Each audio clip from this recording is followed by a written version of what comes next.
Cowboys, cowbaes. Here with my cowbaes. Yo ho, a pirate's life for me. Bang, bang. Lord Dump.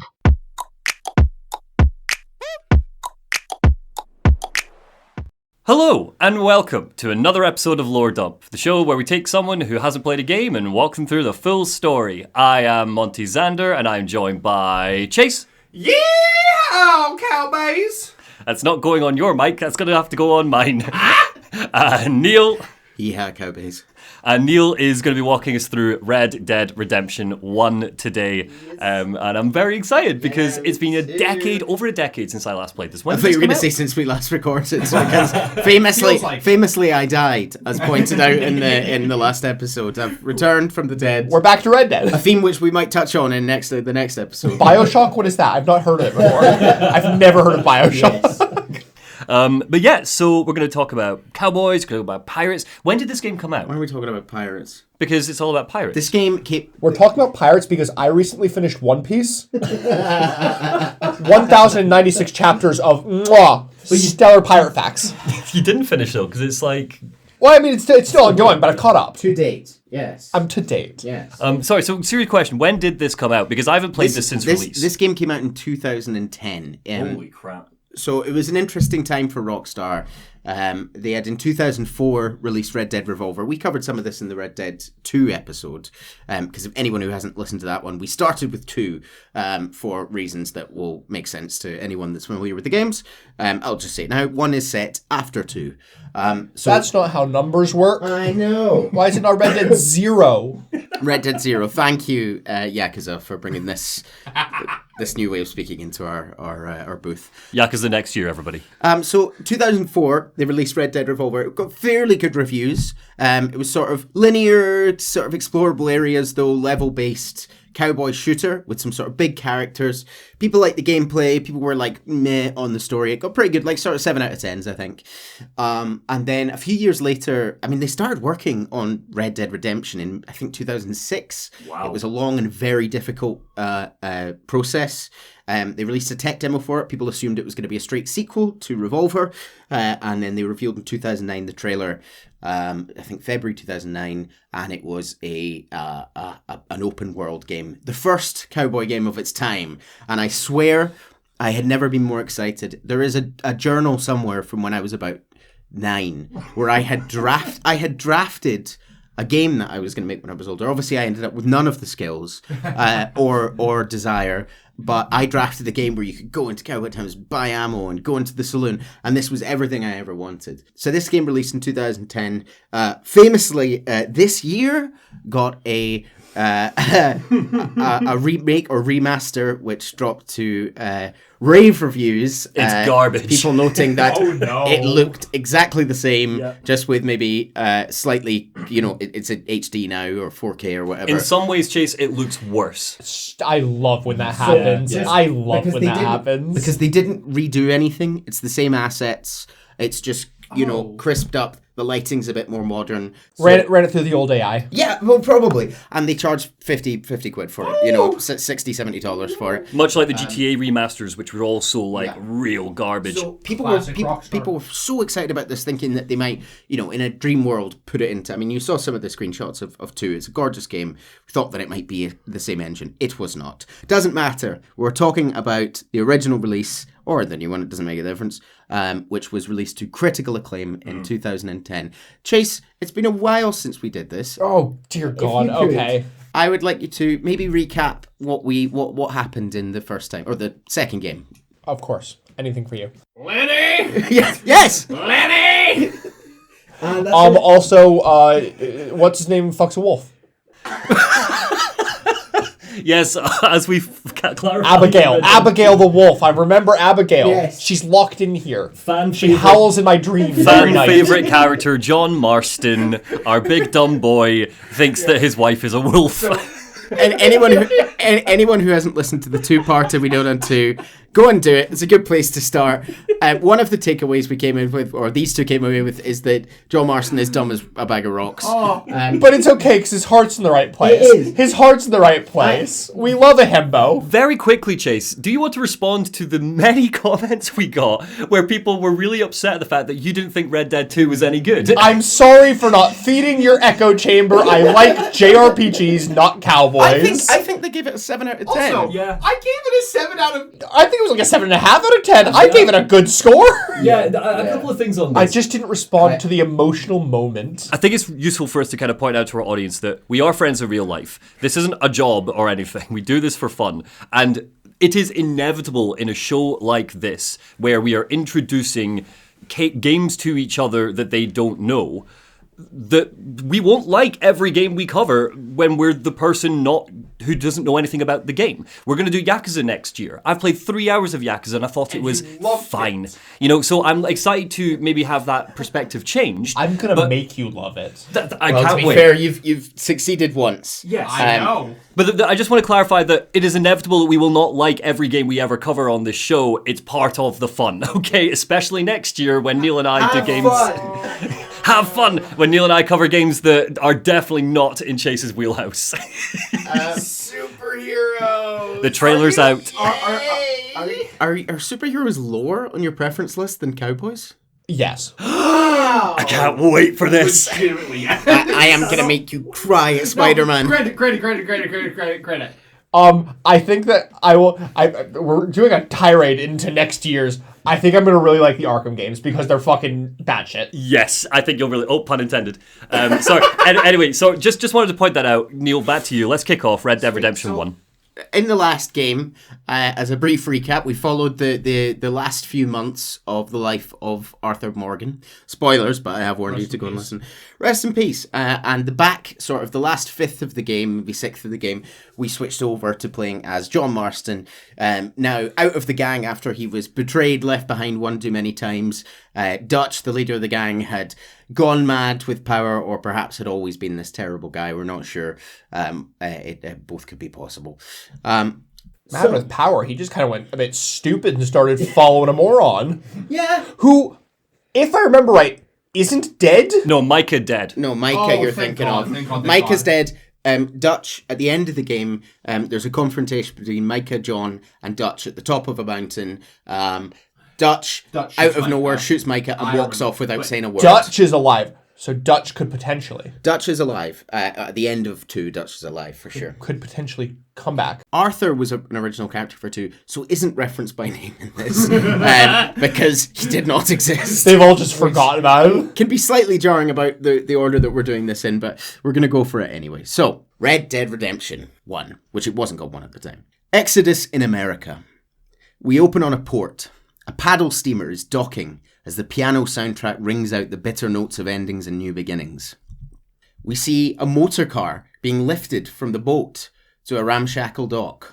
I really want one of those Cars cars. have gotten so crap over the years, and I know it's for the sake of the environment, so fair enough. But like, you look at old Also- cars. You could definitely retrofit that with an electric engine. Yeah, Probably. however, 100%. if you crashed, for anyone looking, we're looking at a sort of, I guess it's like a Ford Model T looking thing, and I suppose this shot is to kind of juxtapose end of the Old West. Here is a car being lifted onto an Old West dog.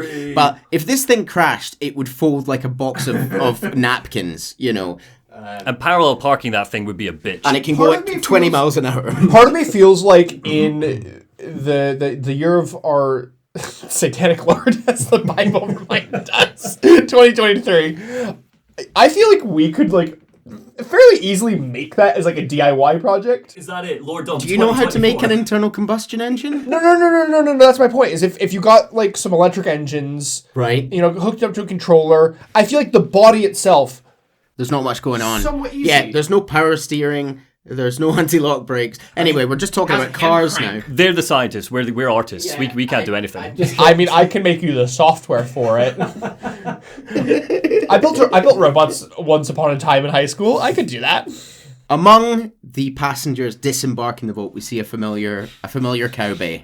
Hold on for a second. What? There's something about this photo that I'm assuming that's John. Yes. Yes, cool. Hi, John. Why does he have cat whiskers? Oh, those No. are the wolf Scars. scars. He had that in the last game. Oh no! From when Yeah. Abigail gave him kisses. Yes. Abigail made him look like a cat girl. Now, here's the thing about this game, which I found when writing this script and replaying the game. You think John is dumb. The people in this game make John look like one of the smarter people in this world. No. John comes away from this game looking a lot better, in my opinion. He's had some time now. Yeah. You know, it really looks like he's thriving in his e-girl, cat girl ways. Jack's been reading books to him, right? Him and Abigail.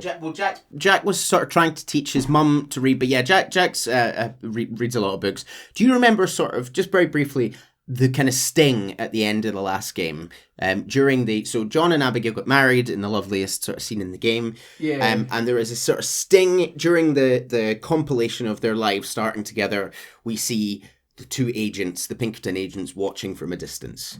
Oh, yes. So, you know, Agent maybe Ross. Agent Ross from the last game. So if you remember, the lead Pinkerton agent was killed, but his crony, Agent Ross, was still alive. Do you remember that? Two lawmen escort him down the town. Oh, well. A newsie stands in the corner selling papers. Extra, extra, health benefits of smoking. Extra, extra, read all about it. And the cops shove him aside. Can you confirm? No, I cannot confirm. Oh, damn. Extra, extra, Bill Williamson's gang. Bill Williamson's gang? They walk down the street together. I thought he was living on Jack's house. No, No, that's Uncle Uncle. That's Uncle Uncle. Oh, Bill Williamson is the character that's dumber than John. the big dumb brute. He was on. Oh, it was with Micah. was- That's right. yeah, That's right. It's coming back. Are either of these agents Agent Ross? That is Agent Ross standing on John's left, the mustachioed shorter man. That's Agent Ross. He is aged poorly. I think He is grey. you can either put that down to, we can say maybe a year's past, or we can put it down to this being 2010. He does really suit the bowler hat, though. He does, doesn't he? Bring bowler hats back. They walk down the street together to Blackwater Station. We get our title. Bring hats back. Why don't people wear hats anymore? Almost halfway through the first page. So sorry. So because this is chaos. John Marston has gotten off a boat. He's being escorted by two agents, and That's he's all I really could have said. And there. he's a cat girl. okay. John Marston has stepped off a boat with two agents. He's clearly being escorted to the station by these two. He's not in handcuffs, was he? No, Oh. he is not in handcuffs. So they're besties. They escort him onto the train, where they leave him basically to go off on his own on the train here. While the train thunders through the Old West environs, we hear some conversations around us. We hear two ladies sitting behind John. Well, I, for one, am grateful, Miss Bush. They are finally bringing civilization to this savage land. I could not agree with you more, my dear. My daddy settled this land, and I know he'll be looking down on us, pleased by how we help the natives. Oh dear. Oh, no. You think that's bad? The other one replies, yes, they've lost their land, but they've gained access to heaven. Oh dear God. Oh, God. You know that's like, I know this is supposed to be very silly rockstar satire, but that's definitely things that people said back in the day. Oh, this game. yeah. So I would say I think the Red Dead games do a better job, much better job than anything Grand Theft Auto comes close to. Because I think those games, their commentary's just crap.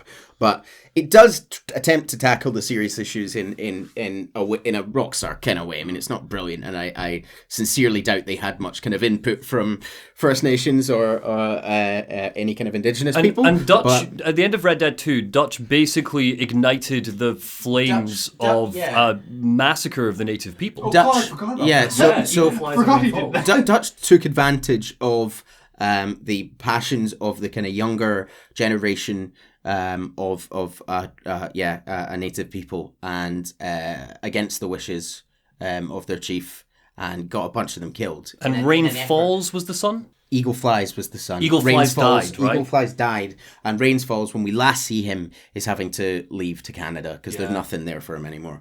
Dutch fully took advantage of that to essentially just make a distraction so the gang could get away. In front, John listens to a conversation between a reverend and a young lady next to him. The young lady's called Jenny, and she says, "But father, do you mean unless an innocent receives communion, they're destined to go to hell? That hardly seems fair." "What I mean to say, Jenny, is there is a great deal of difference between an innocent and a savage." Jenny said, "I never thought of it that way. Yes, they live like animals, but they're happier now." She then later says, "Not only do people have motor cars, father, I heard pretty soon we'll be able to fly." Father says, The old preacher says, "No, angels can fly, Jenny." No, apparently people can fly. Didn't you hear? Out in Kansas, a man even got a car to fly. He says, "I hardly think so, Jenny." Behind him, the two ladies say, "Apparently Mr. Johns wants to run for governor, which is why he's so concerned with cleaning up the state." The other woman says, "Nate Johns?" She says, "Yes. His family are nothing but hillbilly trash who came here after the war. I don't want to be judgmental, but this state should not be ruled by such a disgusting family. Oh, not judgmental at all. A family without class." I don't like this trend. No, these people suck. In front, you hear the Reverend say, "What you must remember, my dear, is we've been brought here to spread the word. The word and civilization, they're the same thing. They are the gifts. It's the opportunity we have, the chance to live among people who are decent and who do not kill each other, and who let you worship in peace." The irony. She says it's very confusing. She finds it impossible to make the distinction between a loving act and a hateful one. I mean, often they seem to be the same thing. He says, "Yes, Jenny, it's very confusing, but you only have to ask me if you need help." We disembark in the sleepy frontier town of Armadillo. This place is just one-to-one whatever you're imagining if you're listening along with an old west town. It's wooden buildings on struts. The first thing we see is the saloon when we come out of the station. Dirt track road. Horses parked up, hitched up at the side of the road. This isn't a location from Red Dead 2. This is a new town? No. We can... The entire map of Red Dead 1, essentially, for the most part, apart from one big bit, is in Red Dead 2. Wow. When we come here years before as Arthur, I believe I'm right in saying, correct me if I'm thinking of Tumbleweed, the town has had a cholera outbreak, so it's kind of like... people have left it, or the people that are there are kind of holed up, so there's not much going on at that time. But right now, it's a kind of thriving town. How many years after the end of Red Dead 2 is this? Good question. It's a matter of months, maybe a year. Okay.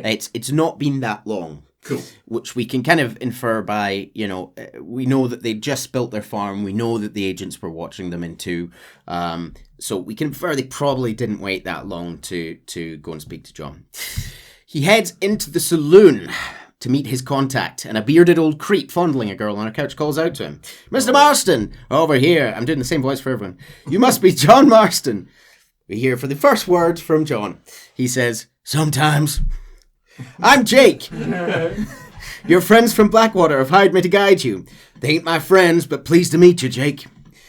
He says he's not taken anyone up there in a long time. It's not a place for decent fellas. John says, "Who says I'm a decent fella?" He says he's looking for an old friend. Jake says, "Ain't we all? It was the marshal who hired me, Lee Johnson. Do you know him?" He says he got a telegram from some Blackwater big bugs asking me for a guide. "I guess it's none of my business." John says, "You're right, it's not his business." "You're not very talkative, are you?" "No." He learned from the best. They arrive... Even if he'll never mention it. They arrive at Fort Mercer.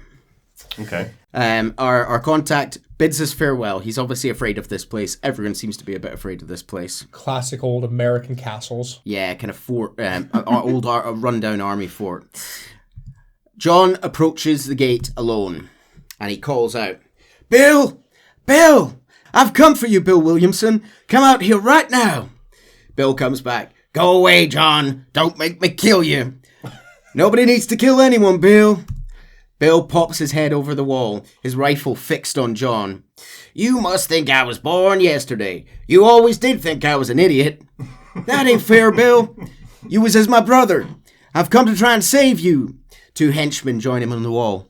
"Do I look like I need saving?" "Bill, please. They want to kill us all. I can help you." "Well, you never tried to save me before. Only seemed to save yourself." "Bill, I implore you, think about this." Bill, this really winds up Bill. He goes, "Implore me? You implore me? You always were one for fancy words." "Well, things are different now, John. I'm in charge. No more Dutch, no more you. Implores. I implores you to go back and tell them to send someone just a little bit more impressive next time." Oof. John says, well... draws his gun and is immediately shot by the men at the wall. He collapses. John. Bill laughs. And then we play the remainder of the game as Bill. Bill's our hero now. Look at that face. That's the face of a hero. Bill says, "Poor John," and they leave him for dead outside. And that's the end of Red Dead Redemption. You never leave without checking the body. So does Bill have any other gang members in there with him from from 2, or is it just him? Not that we see. Bill it's the Williamson gang Right. are now a force to be reckoned with in this area. Who is following Bill I into know. battle? Bigger idiots, I guess. He has got a sizable gang who are legitimately causing havoc in the local area. It's his big brain. Big Brain Bill. That's what they call him. At night, a woman and a man arrive in a wagon. They find John's body, put it in the back of their wagon, and drive off. John awakes a few days later in a one-bedroom shack he's been resting in. A woman comes in to check on us. This is Bonnie Macfarlane. Bonnie. Love Bonnie. Yeah, Bonnie's, spoilers, Bonnie's the best. Bonnie is our new Sadie. There's... No, yeah, I don't mean that in like a badass bounty hunter way. I just mean like favorite character. Yeah. She says, "Well, you're alive, so it would seem." John sort of permanently sounds hurt, I've realised, in my voice of him. I'm also liking small, that I'm actually. 99% sure that you've just given John now Arthur's voice. Arthur's going to lower down. John's going to hire... I don't know. She asks him how he feels. He says he doesn't know the polite word for it. She says, "I do. Stupid is the word we use around here." "What were you doing?" John says he was doing something stupid. "Well, you'll be okay. Once you didn't die, the doctor said you'd be fine. He took your bullets out a couple days ago." "What were you doing?" "I was trying to give Williamson a chance, for old time's sake." "You know Bill Williamson?" "Knew him a long time ago." "Well, what was he like?" "Dumb." Bonnie says, "Just like you." No. He says, Different breed of dumb. He says, "Thank you, miss. See my hat?" "And thank you for saving my life." In order to pay back the money that they spent at the doctor, he spends the next few days helping the Macfarlanes, that's their name, Bonnie Macfarlane, around their sizable ranch, doing tasks for them, kind of helping keep the perimeter secure at night. We we herd some cattle, and we kind of scare off some coyotes and stuff. What's going on? So he's got his own ranch. Abigail and Jack are back. They got married, and now he's suddenly here hunting for his old gang members. Yeah. Why? Very weird. How bizarre. Over the How bizarre. Over the next few days, John and Bonnie have some really nice conversations. They get on very well. Marston says it's never been easy living off the land like this. Maybe you should move to a big city, become a lady of leisure. Bonnie says you're a useful man to have around the ranch for sure, but don't think I've forgotten what brought you here. Whatever we can do to help you, we will. He says he appreciates that. Bonnie asks John how he knew Williamson. He's being very evasive about it. He says it's a complicated and somewhat pathetic tale, and by telling you, not only would I be putting your life in danger, but also threatening the lives of people I hold dear. And by telling her he'd not get the 50 quid on the game out of her. Yeah, absolutely. Go pay for your own copy. Bonnie, think about it. We do not do game sharing. It's all going digital, Bonnie. You want to sell your used games? Absolutely not. Sell the whole system. John apologises. He says he's sorry for his reticence. John knows the word reticence. I mean, Bill's right. There's some big words.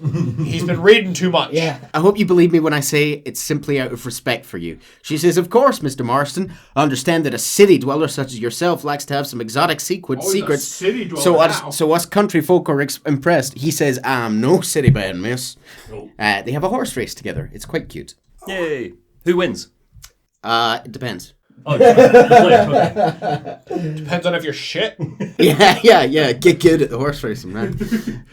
The next day, John drives Bonnie into town, Armadillo, which is the nearby town where we were when we came off the train, to go and get supplies. While they're talking, she's talking about hope.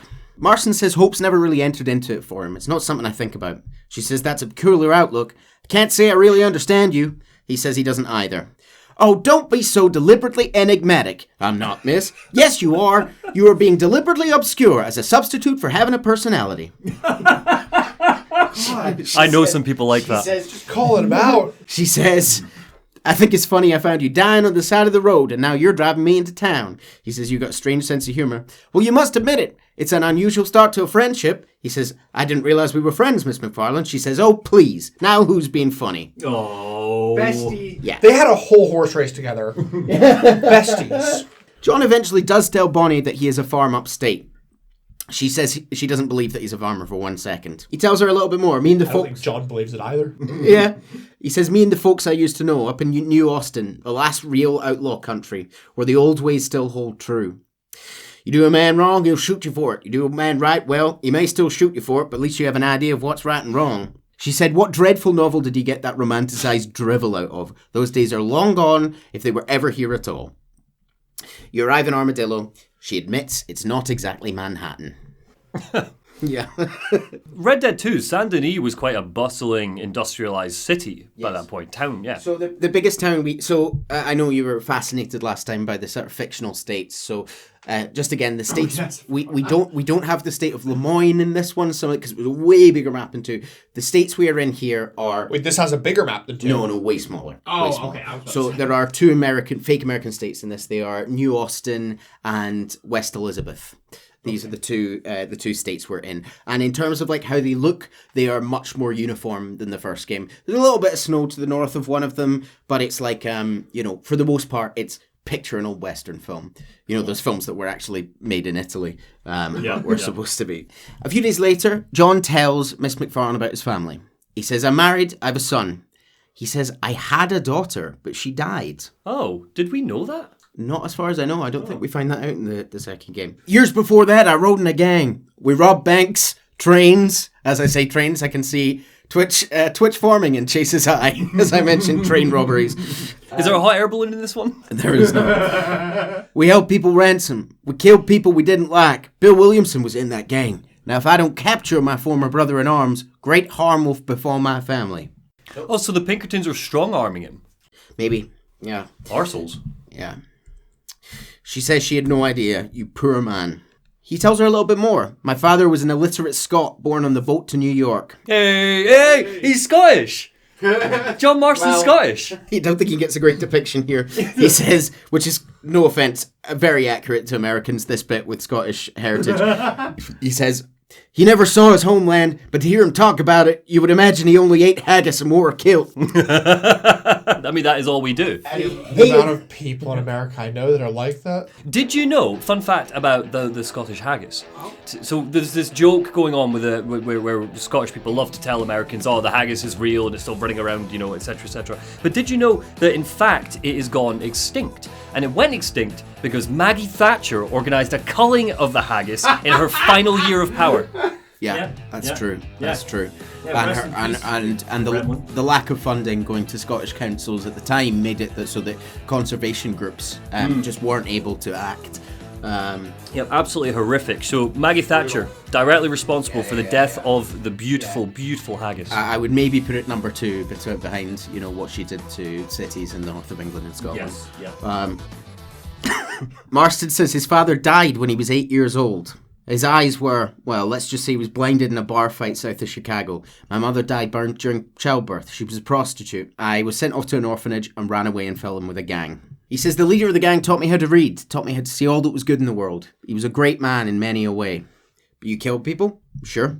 And I've suffered for it.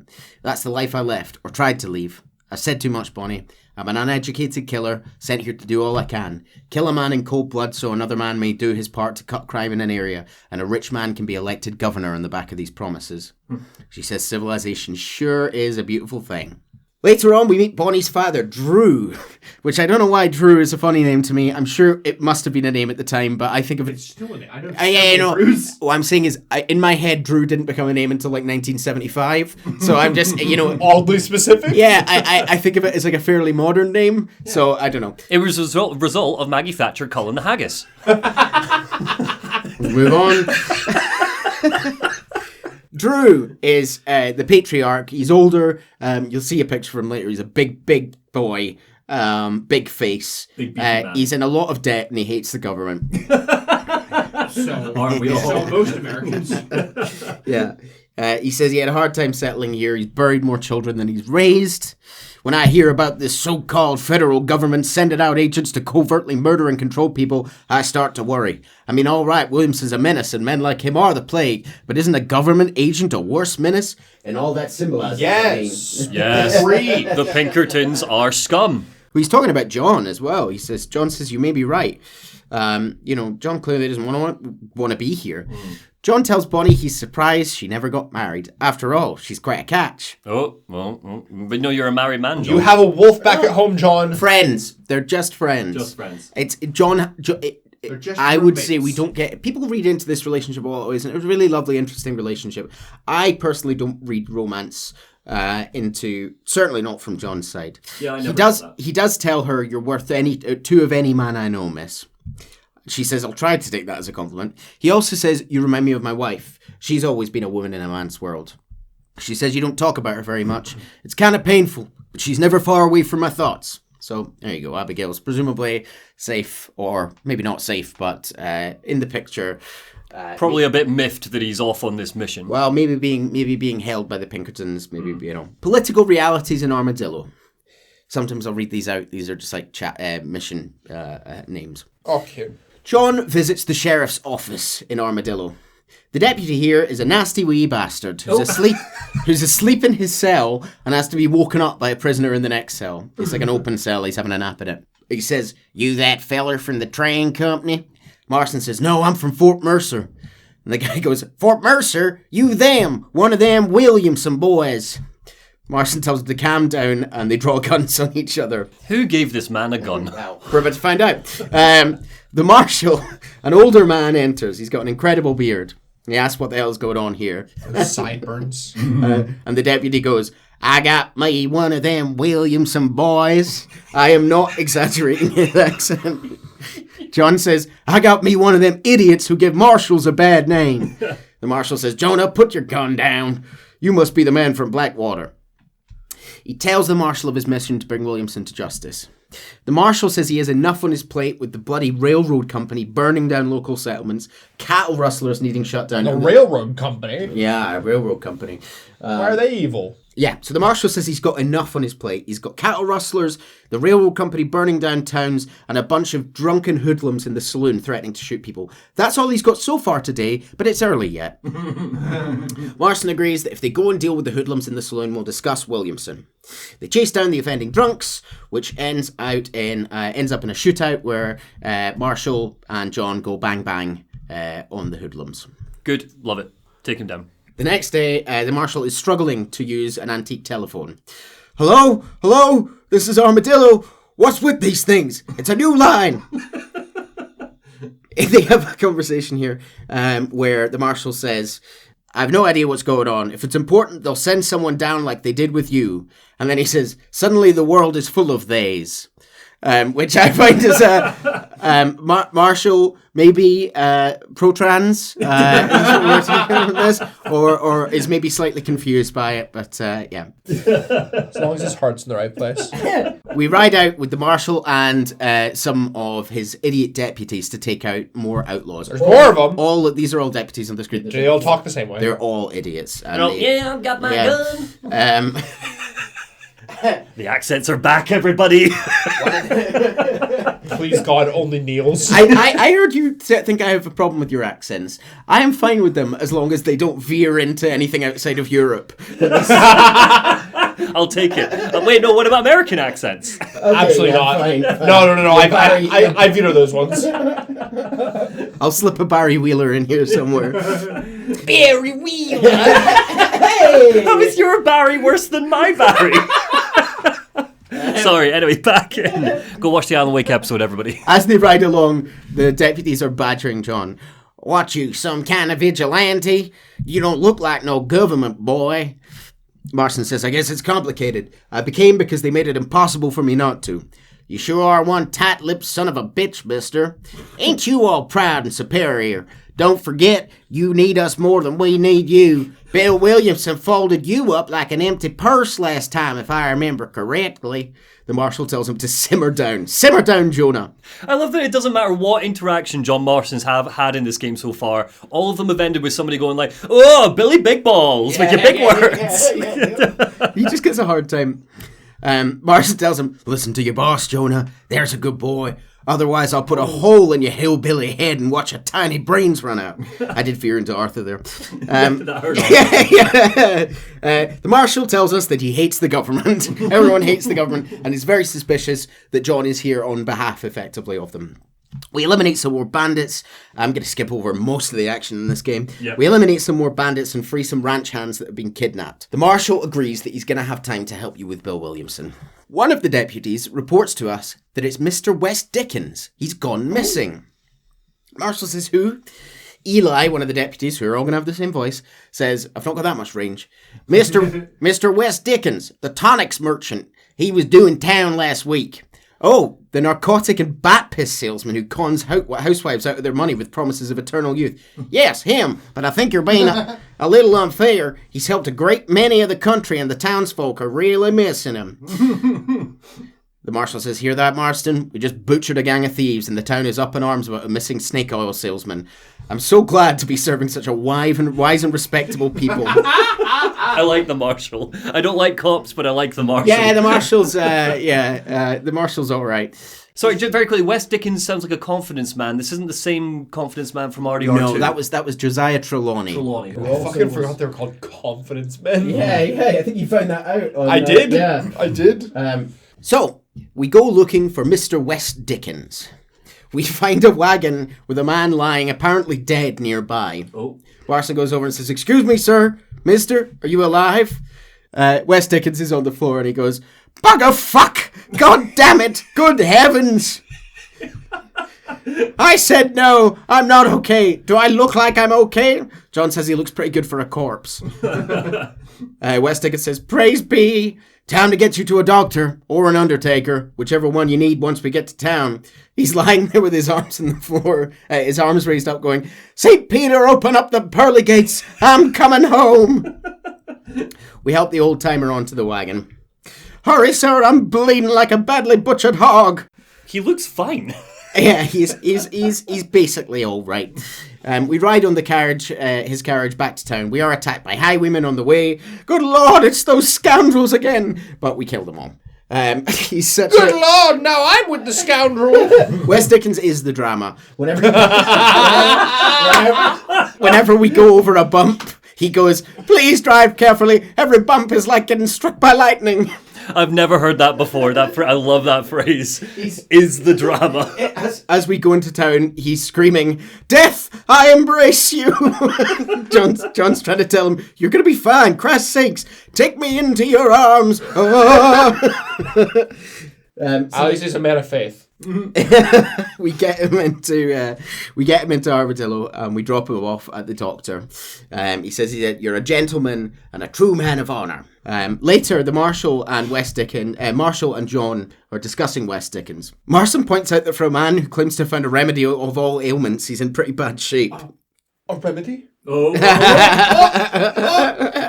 They're everywhere. Eli steps in again. His tonic has helped a great many people. It's a medical breakthrough from the East, a result of years of research. John says if only it could cure him of his diarrhea of the mouth. I wouldn't be so dismissing of science if I was you. Times is changing fast. Marston says a more flannel-mouthed bunco artist he's never met. Later, on a mission with the Marshals, a trap is sprung by Bill and his men. Oh. They Bill's smart enough to... Yeah. This you were saying in RDR2 that the O'Driscoll gang is like Team Rocket. This feels way more Team Rocket. Look at them. Yeah. Make it double. Bill shouts down from the cliff, walk away, John. I didn't kill you before, but I sure as shit will now. And he sends his men after him. We eventually manage to survive the hordes of Bill's van. It really is like 20 guys coming in like fives, and we eventually shoot them off. And one of them survives. One of the members of Bill's gang. Bill escapes. One of the deputies pretends to ride the man we've captured like a pig, sort of making pig noises. Very Deliverance. The man's name is Norman Deek, and he is one of Bill's right-hand men. The marshal tells him, nice to see you again, buddy. Thanks for your help. And we take Norman to jail. One day, while riding to the ranch, John spots a man in an immaculate black suit with a top hat. He's standing, facing away from us and looking over the valley. With his back to us, he says, hello, John. John Marston. John says, do I know you? I hope so. I seem to know you. John says he's pretty good with faces. The strange man says, are you? Do you remember Hattie McCourt's face? Who? She was a girl Dutch Vanderlyn shot in the head in that ferry raid a few years back. Same one you got shot on. Pretty girl until her eye was hanging out and her brain was plastered over a wall. Oh. John says he doesn't really remember her. And the man says, then why would you remember me, friend? You've forgotten far more important people than me. John says, what's your game, friend? I don't have a game, friend.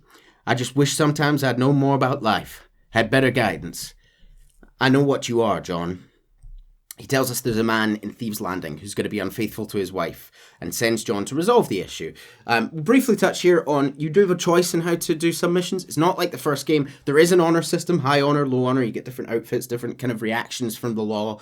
It's not in depth, like, well, the second one's barely in depth, but it doesn't have like many endings and stuff like that. But this is an example of a mission where you can go along on the strange man's tip. You can go into Thieves' Landing, which is like in a thieves' den of a town, like, gambling, people getting shot in the street kind of thing. And you can either talk to the man and encourage him not to have an affair with his wife, or you can kind of push him into having an affair and cheating on his wife. Oh. Spicy. Yeah, 100%. So that's the strange man. I fully forgot. What is that? So this man is Drew Macfarlane.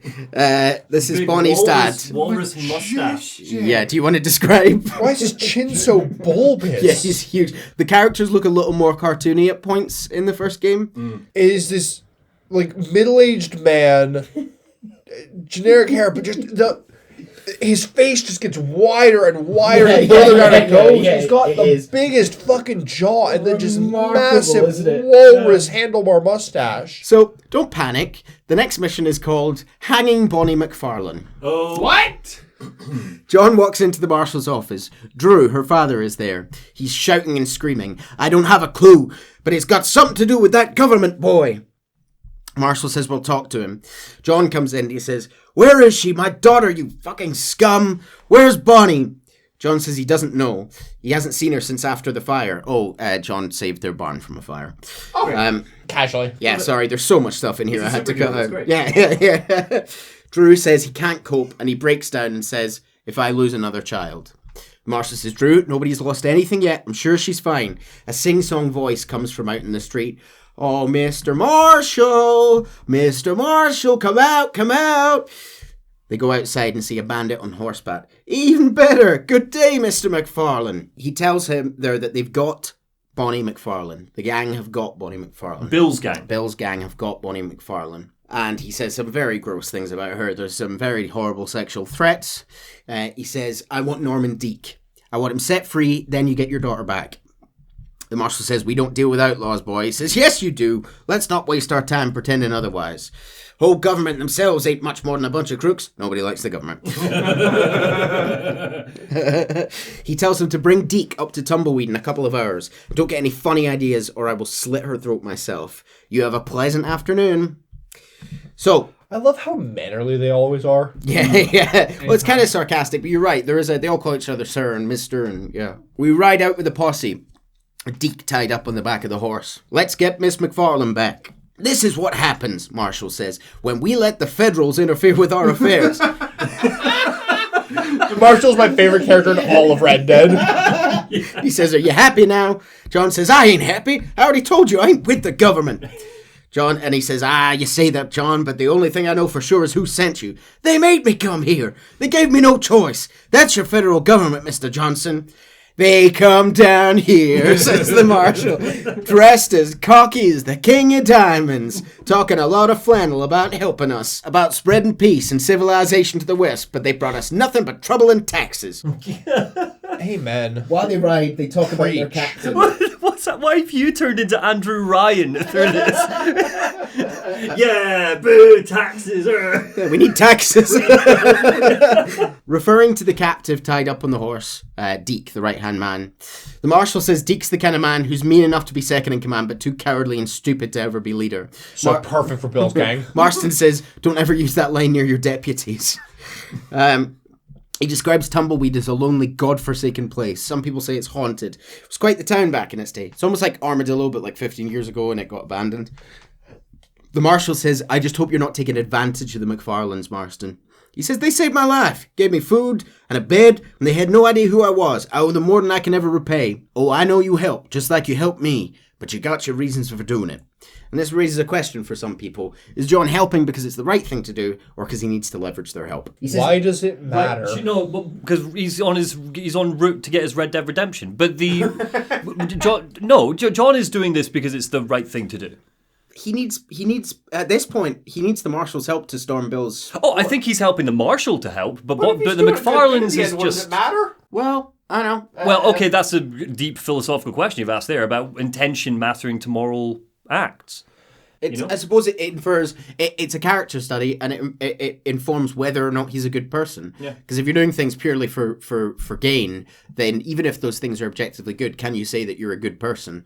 It's an interesting question. I would also argue, not to distract, I would also argue that I believe that he helps the Macfarlanes because it's the right thing to do. He's repaying a favour. They brought him back to health and he's helping them out. I think he is helping the Marshal because he needs to leverage that. But I'd also argue that isn't an immoral thing because what he's doing is he's working with an official, not a government agency obviously, but he's working with a professional force to get their professional help. To me, this is clearly one of the main questions the game sets out for itself, and we'll kind of see it unfold throughout the game. Is it both? Is it one? Is it the other? Does it matter? As Chase raises, they continue to ride and talk about how it's madness sending an outlaw to do the work of a lawman. John says, "Ain't that much difference between the two of us, as far as I can tell." The Marshal says, "There have to be rules, Marston. Even you must understand that." John says it's easy to make up rules, but they ain't much use to the people if people don't understand why. Like my son, if I tell him to do something, he'll do it anyways, just to spite me. If I try and punish him, he resents me. But if I show him why it's wrong, then he at least has reason not to do it again. Why should a bunch of rich university boys in the East get to decide how a man in Armadillo should live his life? The Marshal reluctantly agrees with this. They arrive in Tumbleweed and prepare to make the trade. They tell him, "John, you'll be exchanging Bonnie for the prisoner in the middle of town. Keep your eyes open. I sincerely doubt these scum plan to play fair." John heads into town, using Deke as a human shield, pointing his gun at him. They start walking. Deke is, during this time, continuing to make some truly disgusting sexual threats about Bonnie, which I will not repeat. Mm-hmm. There is more of that stuff I've found when writing the script. There is more swearing, which obviously isn't bad. But just something I noticed. But the other thing, there is definitely, I think, a more casual use of threats of sexual violence in this first game. What about racism? Is it more? I'll leave that for now. Okay, fair enough. Yeah, we'll leave that for now. You saw the entire opening scene. They arrive in town. Sure enough, no sign of Bonnie here. Of course it's a trap. John uses time magic to shoot these people. Just in case we forgot that. John has time magic. And they start shooting their way through the town. Here we go. We're going through the town. We find Bonnie being hung. Bonnie is hanging in the middle of the town square, dying. Yeah, just dying. Bonnie, maybe don't do that. That. He cuts her down. She's very she's not looking great. Bruised and beaten. He asks if she's okay. She says, "Fine now, Mr. Marston. What the hell took you so long, you stupid man? Well, you weren't exactly helping me." And she says, "If you think I'm going to lower myself by making a joke about being all tied up, you can think again. You shall not give false testimony, except for profit." John finds West-Dickens yelling at a doctor. "And I can tell you with no uncertainty that miracle cures are no laughing matter. I bid you good day, sir. Ah, Mr. Marston, good to see you. How have you been keeping?" Well, I'm well, mister." He introduced himself properly.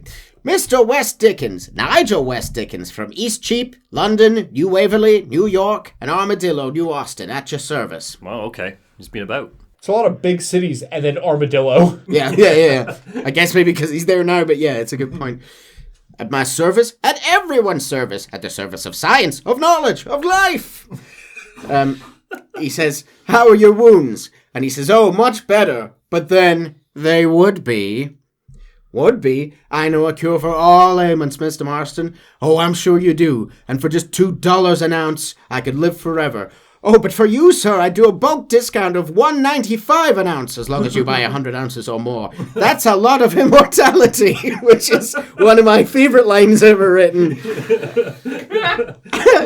There's a Mitchell and Webb sketch which has a thing about immortality that wears off. That's just mortality. So, West-Dickens explains that he's broke, but insists this snake oil, which he doesn't use, but definitely is good stuff. He doesn't use that word, I mean. He asks John to ride with him on his tonic's chariot. I heard about you, Mr. West-Dickens, hoodwinking the weak and gullible out of their hard-earned money. My dear boy, it's you who's gullible, if I may be so bold, for heeding such ill-informed scuttlebutt. Scuttlebutt is such a great word as well. I have been blessed. I never knew that word until I was mortified to learn it from the singing bird in the Little Mermaid movie. Oh, the scuttlebutt. We don't know why. Such an awful song. Please. The worst thing Lin-Manuel Miranda's ever written. Please. West-Dickens says skepticism is the bastard child of progress, John. Knowledge makes a fool into a doubting Thomas. It's a cross which I bear as a pioneer in the fields of commerce and medical research. If my tonic is such a sham, how do you explain the fine fiddle in which you find me? Last time you saw me, I was knocking at death's door. Marston points out that you should probably thank the doctor for that, and I reckon you were acting it up worse than it was. Oh, act I can, John. A more convincing Othello there has never been. And so shall you a fair Iago or Cassio make. John says he doesn't like the sound of whatever this is turning into. Showmanship, John, the flourish, the bow. We are operating in a competitive marketplace. Our product must stand out. How does this involve me? I'll drop you off at the outskirts of Ridgewood. That way it won't look like we came in together. Once I'm set up, saunter nonchalantly into the crowd that is sure to be forming. Eventually I will call you up to try my tonic. After extolling its virtues, I will have you perform a few feats of wonder to amaze and impress the paying public. Is John not like, you're like Trelawney, we used to do this all the time, you're a con man and I'm busy? I suppose he needs West-Dickens' help. Does he? Okay. Is West-Dickens going to be integral to taking down Bill? Possibly. So we head into the small settlement, and West-Dickens draws a crowd around. Friends, gather round. Do you suffer from rheumatism, lumbago, uncle, acute, chronic... I got the lumbago. Acute, chronic, or sciatic, neurological, or inflammatory pain? Well, I represent the only company that makes the genuine article that cures headaches, neuralgia, earaches, toothaches, backaches, swelling, sprains, sore chest, swelling of the throats, contracted cords, muscles, anxieties, ravaged nerves, stiff joints, wrenches, dislocations, cuts, bruises, and it adds vitality and vigor to the healthy man. He makes paracetamol? Well, you pop a paracetamol before you get to work. Only the blue paracetamols. John is volunteered to come forward and drink the tonic. He demonstrates the potent powers of the potion by shooting a skull on a distant fence and shooting a hat out of the air. Again, little does the crowd know that John has the ability to literally slow time. The man who volunteers... He's a witch! Burn him! The man who volunteers his hat to be thrown in the air and shot gets very offended, comes over and says, "What, you think you can put a hole in a man's hat and just walk away? It don't work like that round here, mister." They have a fist fight and John beats him up. Which kind of serves as another demonstration for West-Dickens. Another man says, "Are you going to let him get away with that?" Draws his gun, and John slows time and shoots the gun out of the man's hand. Time magic. John the Time Wizard is going to be the new Abigail the Wolf.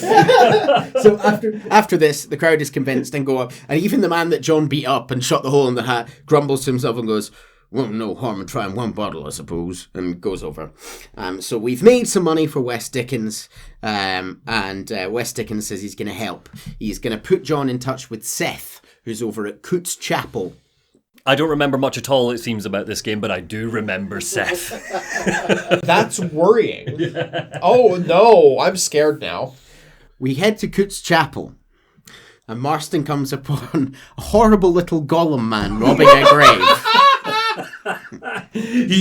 Why is he standing on the corpse? He's inside. So, for those of you listening along, he is standing inside a grave. He's like straddling a corpse inside a coffin. Yeah. He's got no teeth. His hat's fallen off. He really fucking does look like Gollum. This mission, by the way, is called Exhuming and Other Hobbies. Gross. No, he's just a gross man, and I don't like it. John says that West-Dickens sent him. "I need your help, Seth. We need your help. Me and Mr. West-Dickens." What's Seth gonna gonna do? Well, we'll find out. Seth says, let me be frank for 1 second, partner. I hate people. It was people who got me into this mess in the first place. Look at me, scrambling about, looking for maps. Half insane. I ain't washed in 6 months. My hair's falling out and my mind's going.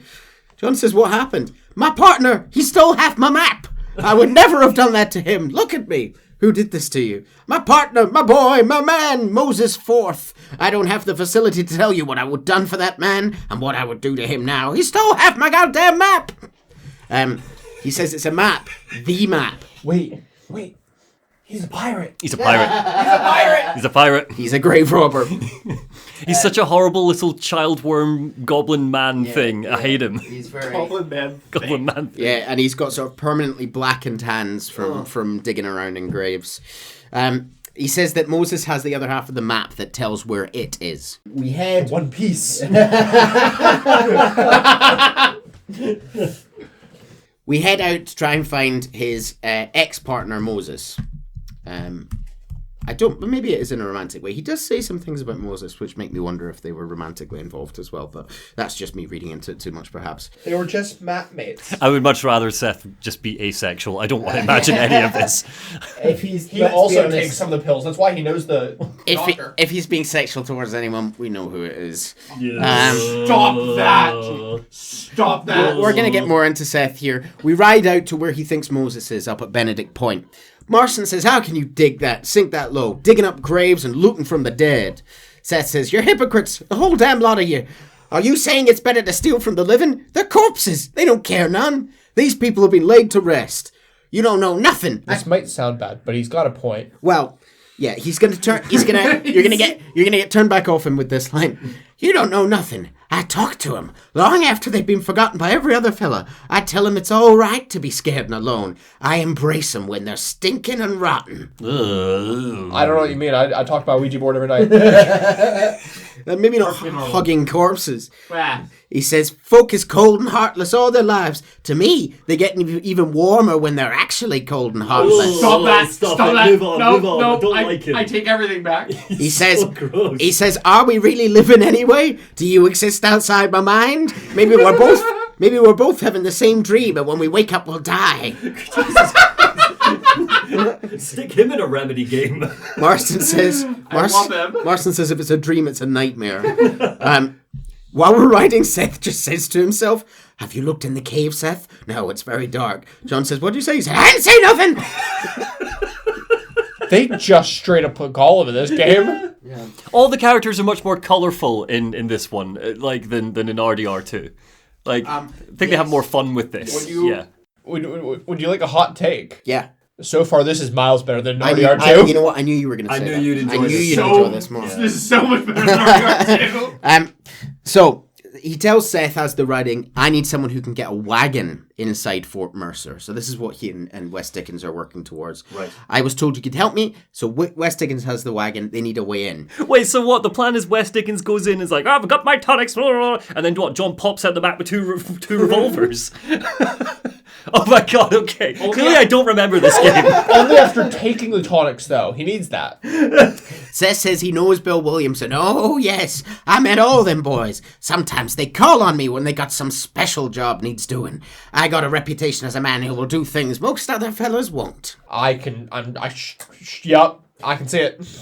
We find his ex-partner Moses in Benedict Point, and Seth threatens him with a knife. Oh. You look so cute. John tries to stop him, and he says, shut up, Marston. I want to cut into a bona fide man's flesh. Ain't never cut into a live one before. Oh. No. Moses tells us where the rest of the map is, and we leave Seth to his devices, thank God, and meet up back with West-Dickens to discuss the next phase of the plan. Oh, no, we don't. No, more Seth, everybody. We're just settle in for Seth. This is a very short bit, which is why I didn't have any pictures for it. West-Dickens tells us the next stage of the plan will be to obtain some firepower. Oh. And for that, you need to contact an old friend of mine. Goes by the name of Irish. Yes, he's an interesting kind of fellow. He can usually be found in Armadillo, or some of the towns around here, or on some bacchanalian revel or such. Do we know the name Irish from the last game? Why does that sound really familiar? No. Okay. Irish is only in this game. Cool. No, we had an Irish guy in the gang. Sean was Irish. was the younger guy who got killed. I Ginger, remember he gets the shot. name. It's probably the most shocking moment of the game. You're walking down the street and he gets shot in the just head. happens. We find Seth later digging up more graves in Oh, good. Tumbleweed. And as we approach, we can hear him talking to the graves. Oh, it's like that, is it, huh? Not talking to Seth today. The old silent treatment. Oh, that's quite a stench. He's found the map. He's found the map, and he says, according to the map, the treasure is round here somewhere. We head to into the abandoned town and are attacked by other treasure hunters who say, "Thanks for all the hard work, Seth. Now kill him, boys." We fight them off, and Seth finds the treasure chest, finally. It's clear that this has been There's a real one. years of him looking for this. He says, "Yee-hoo! I finally see the light at the end of a very long tunnel. Seth's gonna be rich. It's all silk sheets and Parisian whores from now on, mister." He breaks off the lock with a knife and opens it. Inside is one glass eye. Oh. What the goddamn hell is this? A glass eye? And John says, "Well, I'm sure whoever owned it treasured it very much." Seth sort of loses his mind at this and starts sort of dancing around. He's sort of laughing and weeping, and he's sort of going, "A glass eye! A glass eye!" And then he says, "Treasure hunting's done me no favours. I'm ready for the living. I'll see you and Mr. West-Dickens over at Fort Mercer when you gentlemen is ready." This is okay. So this is like a big brain plan by John, it seems, to like recruit people, and this is the smartest thing he's ever done. Well, if you remember, in the first game, John actually, one of the things he was quite good at was organising, robberies and stuff. He came up with the plan to have the cart parked in the middle of the railway to stop the train. He's not bad at this stuff. Yeah, we joked that he stole those plans. Everyone's a different kind of clever. Okay, next mission. A Frenchman, a Welshman, and an Irishman. A Frenchman and a Welshman are holding an Irishman's head in a trough of water. Oh. This is Welsh, this is Irish in the middle, and this is French on the right. I might not do these accents, but whatever I did would be more of an attempt than the game makes. Oh, okay. So Irish is obviously a character that we were looking for. His accent is so comical. It's like something out of a cartoon from the 70s. I mean, all three of them look quite comical too. Yeah, I mean, the Welshman says yes. You know what the guy on the left looks like? The Welsh guy. Yeah, the Welsh. He looks like PS1 Hagrid. He does. He does. He does. Yeah. They're holding his water in the trough, and he says, "Yes, Boyle, you messed up bad this time." Irish says, "You got it all wrong, Welshie. All wrong. It was the French, I promise. He said he was going to rip you off. Now he's ripping me off." Frenchman, who, by the way, has a sort of thick southern accent, so I don't know if it's sort of Louisiana or if he's just called Frenchy, says, "You keep talking. In about 15 more seconds, your whole world's going to turn black, Irish." Marston comes in and goes, "What's up, boys?" Is what he says, but not like that. You up, lads? I'm reminded of Mean Girl Micah from Red Dead 2. The Welshie says, "Fuck off, Boyle. This doesn't concern you." Marston says, "When a man with a sing-song voice tells me to fuck off, it always concerns me, Boyle." Oh. They say the man here, Irish, stole our gun, tried to steal our horses. The law is clear. "I never stole anything, sir. Never did. Not in all me life. That French, he's playing with the Welshman's tiny and ineffective mind." John says, "No one has to die. Leave him be." They both trying to attack John. He time magics them both. You don't have to time magic, by the way. I keep saying that, but you know. John does every fight with time magic. I mean, in a big fight, you will always use it. In case you need kind of reminding, you slow down and you can sort of paint targets on people's heads, so you can go ding, ding, or anywhere you want on them. You can do it in the deck if you want. You can go ding, ding, ding, and then you execute it, and he goes. And yeah, it's just VATS. No. It's cooler than VATS, I'd say. It's better than VATS. Yeah, it feels more visceral than VATS. Yeah. So we save his life, and Irish says he always had the last laugh. "Well, shimmy boy." We tell him that Mr. West-Dickens said you'd help me locate a machine gun, and since I just saved your life, he says, "I can't." I'm not kidding. The voice is like, "I can't thank you enough." It's proper. Yeah. He says, "I can't thank you enough for taking care of those two degenerates. Untrustworthy, poor in personal hygiene, lacking the finer qualities of a gentleman." He says he knows where the gun is. "She's magnificent. Government issue. It'll be a bit of a ride, but we'll get there soon enough. Alrighty, me guardian angel. This way." They ride out together. He said, again, the apologies for the stereotypes here. He says, "Thanks for coming along. I thought I'd drunk me last breakfast for a second." No. John says, "Who were those two fine specimens?" "Oh, they was me only two friends in the world. Boy, am I glad to see them bastards dead. We all met in the boat over a few years back. Thick as thieves ever since. That was the problem." John says, is it normal for friends in Europe to try and drown one another?" "Never trust a Welshman, me pa always told me, and he got his throat slit, so he should know." They come to a lake cabin, which is guarded by bandits. Irish says, "You'll make short work of these fellas. I'll stay up here and snipe for you, basically. I'm up on the ridge. I'm better from long range." John cleans out the bandits, looks in the cabin. There's nothing there. And when he comes out, Irish is gone. No. He tracks him down and finds him sleeping along in a house in Benedict Point. Irish is sleep-talking and says, "That's a mighty fine course that you got there, young lady." Marston kicks him awake. He says, "Who are you? What do you want?" John says that he left him behind. He says, "It weren't like that at all. My intentions were pure. I swear to my poor mother's life. I just get a tad confused from time to time. It's an honest mistake." He says that he knows where the gun is now. Some local miners have it. John says, "What the hell do miners want with a machine gun?" And Irish says, very reasonably, "To shoot it at somebody, I suppose." Shoot the rocks. That's how you mine. Imagine Minecraft with an AK-47. Yeah, it's like a video game mining in some games. The sort of plan that Bill would come up with. We arrive at the mine, where the miners are sort of more like a gang, really, and they attack us, and we fight through the mine. It's actually quite a fun fight, which involves us riding back down the hill on the mine cart, shooting at people as we go. Love it. We can see John here exploding someone's head as we fly past. Irish is waiting for us outside this time and helps us load up the gun, which is in the mine cart there. What did I tell you? Piece of cake. John later finds Irish attempting to rob two nuns in Thieves' Landing. Oh. "Up, sister, put him up." He says, "What the hell are you doing?" And Irish says, "Who are you?" He pistol whips Irish, basically, to make him drop the gun. He remembers him. He says, "Oh, Mr. Marston, how are you?" And he says, "What the hell were you doing? Bushwhacking defenceless ladies of the cloth. You must have been raised on sour milk, Irish." "What are you talking about? I'm a good Catholic boy." "You're a booze-blind coward. And you're a hypocrite, Mr. Marston. You've robbed just as many innocent folks as me. I try to only rob those people who had more than they deserved." Yes. "We rob folks that need robbing" was Dutch's line, right? Yeah, we say, kill folks as need killing, save folks as need saving. That was his whole vibe. We retrieve the ammo from Irish's friend Shaky. So we now have the gun, we now have the ammo, and we now have the wagon. Is it time? Let's take down Bill.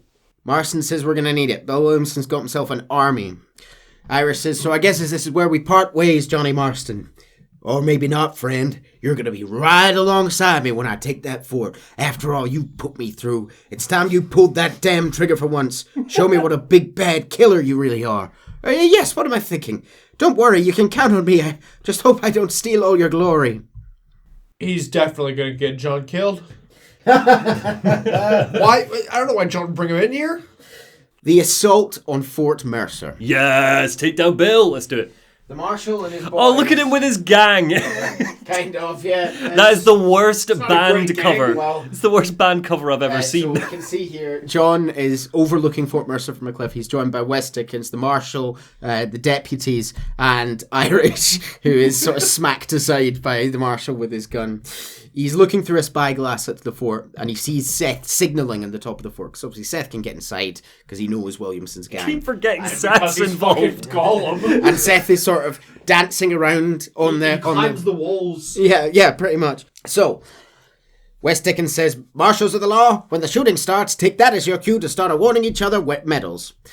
Marston says Williamson's a proud fool. Which one will win out between his pride and his instinct for survival? West says, "Ensconce yourself in the back of the wagon, my boy, so we can make our grand entrance." John hides in the back of the wagon as they make their way to the gate. There's wee Seth. I will never not think it's funny seeing a picture of Seth. There's wee Seth up on the wall. Seth, best character. Seth waves them through. They open the gates. And West-Dickens whispers to John, the moment you hear a sharp rap on the side of the wagon, rise like the phoenix and start shooting like you've never shot before. This is it, my dear boy. The moment of truth. Me and you, John. One last time into the breach. This is going to have to be the performance of my life. I hope my nerves don't get the better of me. I'll be honest with you, John. I'm a little jittery. John? John says, it reeks of miracles back here. I love, I keep thinking he's Leviticus Cornwall. Sorry, what's his name? Dickens? West-Dickens. West-Dickens. Nigel West-Dickens. I keep thinking of Nigel, I keep wondering why Nigel West-Dickens is in fact helping John. Because this is a life-threatening mission, this. Yeah, John saved his life. He's been making a lot of money for West-Dickens. I've skipped over it. We can also do horse races for West-Dickens, or carriage races, almost like Roman carriage racing. So he is legitimately just doing this to help a friend. He owes John. He does owe John. And he seems to be fond of John. Oh. John is begrudgingly, I wouldn't go so far as to say John's sick of him constantly, because he is a swindler and an old windbag. West-Dickens comes through the gate in the carriage, steps off, and prepares to give the performance of his life. Greetings, good man. What would you say if I said immortality was at hand? What would you say if I told you I could teach you to fly? What would you say if I told you I could turn a man into a beautiful woman? Again, I think a lot of people would really want that. Yeah, a lot of people would want that. They would want it on their healthcare service, and they would want it to be accessible and not a total fucking nightmare. New bottom surgery just dropped. Yeah. That's the one thing West-Dickens is good at. He's very supportive of people transitioning. Yes, once impossible, but no more. Gentlemen, I bring you wisdom from the East. I have here in this wagon some of the finest goods, the best medicines, and the newest inventions available for you and your families. Exotic trinkets from the far reaches of the earth. Elixirs that give vigor. He always says vigor in this sort of suggestive way. Vigor and strength. And for you, men of physical skill and athletic physique, this miraculous elixir can keep your muscles supple and relax the cords. It loosens the joints, gives a feeling of vigor and freshness to the whole system. Why, some men have reported to me that after drinking it for 1 month, they can chew through steel. West knocks on the side of the wagon. The top of the wagon kind of splits open into two, and John emerges, swinging a massive machine gun into place. Yeah, he mows down dozens of men as the fort... With type magic? As the fort explodes with bullets and guns and shouting and blah, blah, blah. He doesn't... I think you can, but I don't know you need it. He's just sort of mowing it side to side. I don't know. Slow-mo time magic machine gun. OP. Yeah, right. It got nerfed in 2. They hunt down the rest of the outlaws in the camp and regroup. Bill ain't here. Oh, you're kidding me. Ah, damn it. Is Bill our big bad of the entire game? We looked everywhere. What's wrong with that? You got a problem with that? Irish emerges. Hold on, I missed it. He just wasn't there.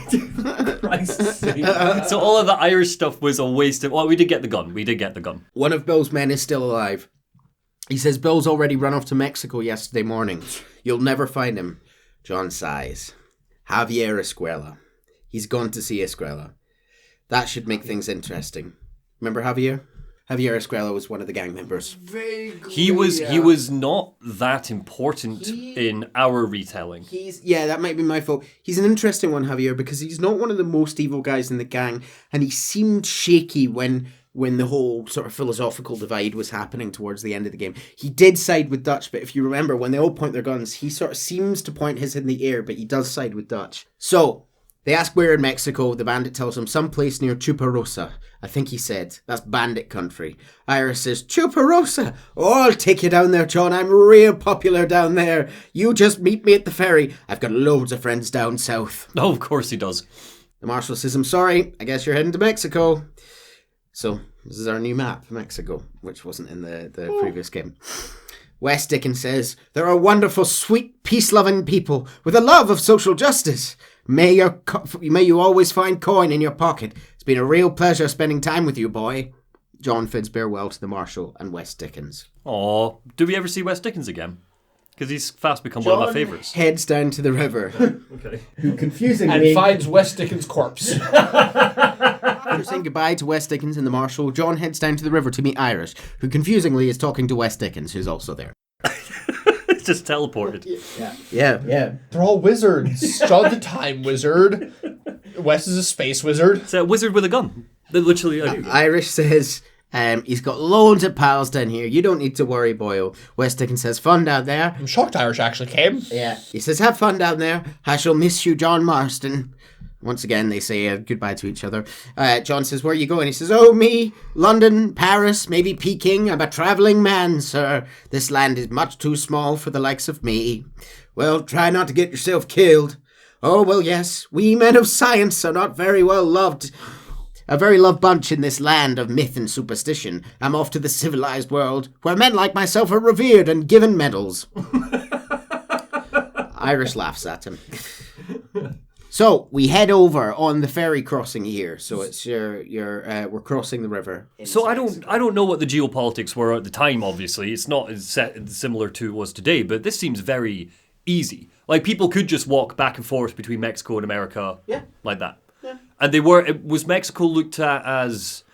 I don't know if any of us have answers to this, so question for the comments, but was Mexico looked at as almost like an extension of America by this point? No, it was a different country. No. In the colonized separately. People Americans did try and claim Mexico, including one of them, Aaron Burr. In his later years where he sort of went mad, he tried to sort of form his own colony and take over Mexico. It did not go well. Mexico this is once again, as we are entering a fictional state of Mexico. It's San Paraíso, which is a fictional state made up for this game, but it does reflect, I think at the time, there was a lot of revolution, a lot of turmoil, as there had been in America just a few years before.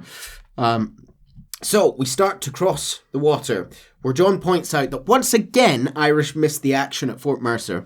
What can I say? I woke up with me head in a pair of tits and felt ill-mannered not to get reacquainted with them. John says, at least you got your priorities straight. Yeah, he's a gentleman. You know me. Sure. You know me, Johnny boy. I'll be late to me own funeral. They say God invented whiskey to stop the Irish from ruling the world. Aren't stereotypes fun? Look out! It's bandits! Oh, no. We get cut loose from the rope and the raft starts to sail down the river as people from the south of the border start shooting at us. In Spanish, they say, you are a traitor, Irish. I'm going to kill you.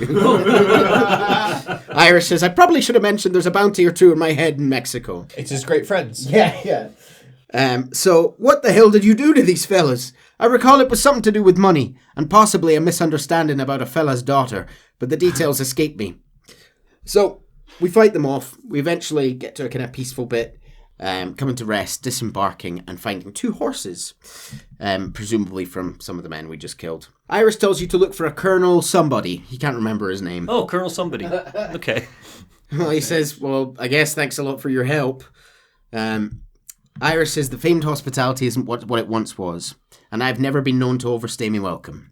So off I go to greener pastures. Good luck, John. You're an angry and feck ugly man, but not Coming from you. but not a bad one. They part ways for the final time. Oh, and off he goes. Irish is not going to tell Kitty Girl John that he's not beautiful. Kitty girl John. John rides into the Mexican desert as the clouds hang low in the sky, sun trying to break through. We're surrounded by cliffs and towering cacti. A mournful guitar tune is picked out in the score, and a voice sings.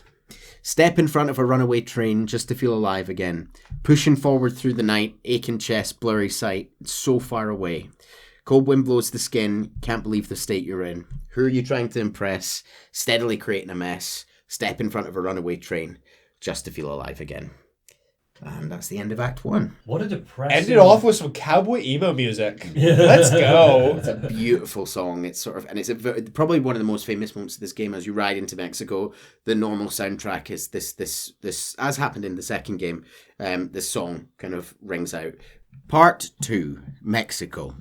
Civilization at any price. Ooh. We arrive in Escalera, an old town built up on the side of the hill with a manor at the top. It's surrounded by soldiers, and we're approached by a captain and 2 of his men. My name's Marston. I've been sent here to retrieve a couple of men. Can I speak to your commander?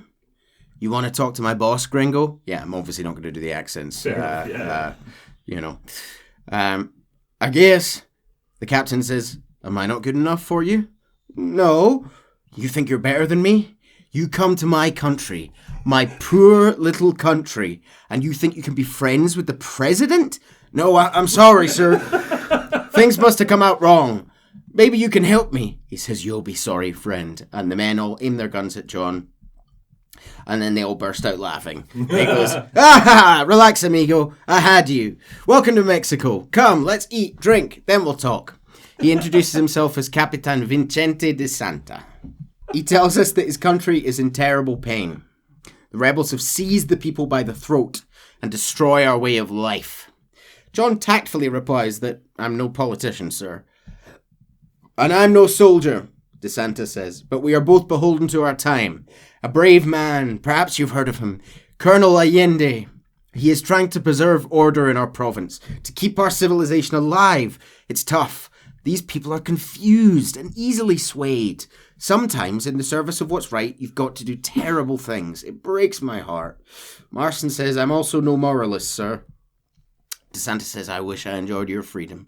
I'm just trying to find a man, an American, an outlaw named Bill Williamson. I believe he came here to seek protection from another outlaw, a fellow named Javier Escuela. You're no moralist, but you hunt outlaws. So it would seem. Have you heard of these men?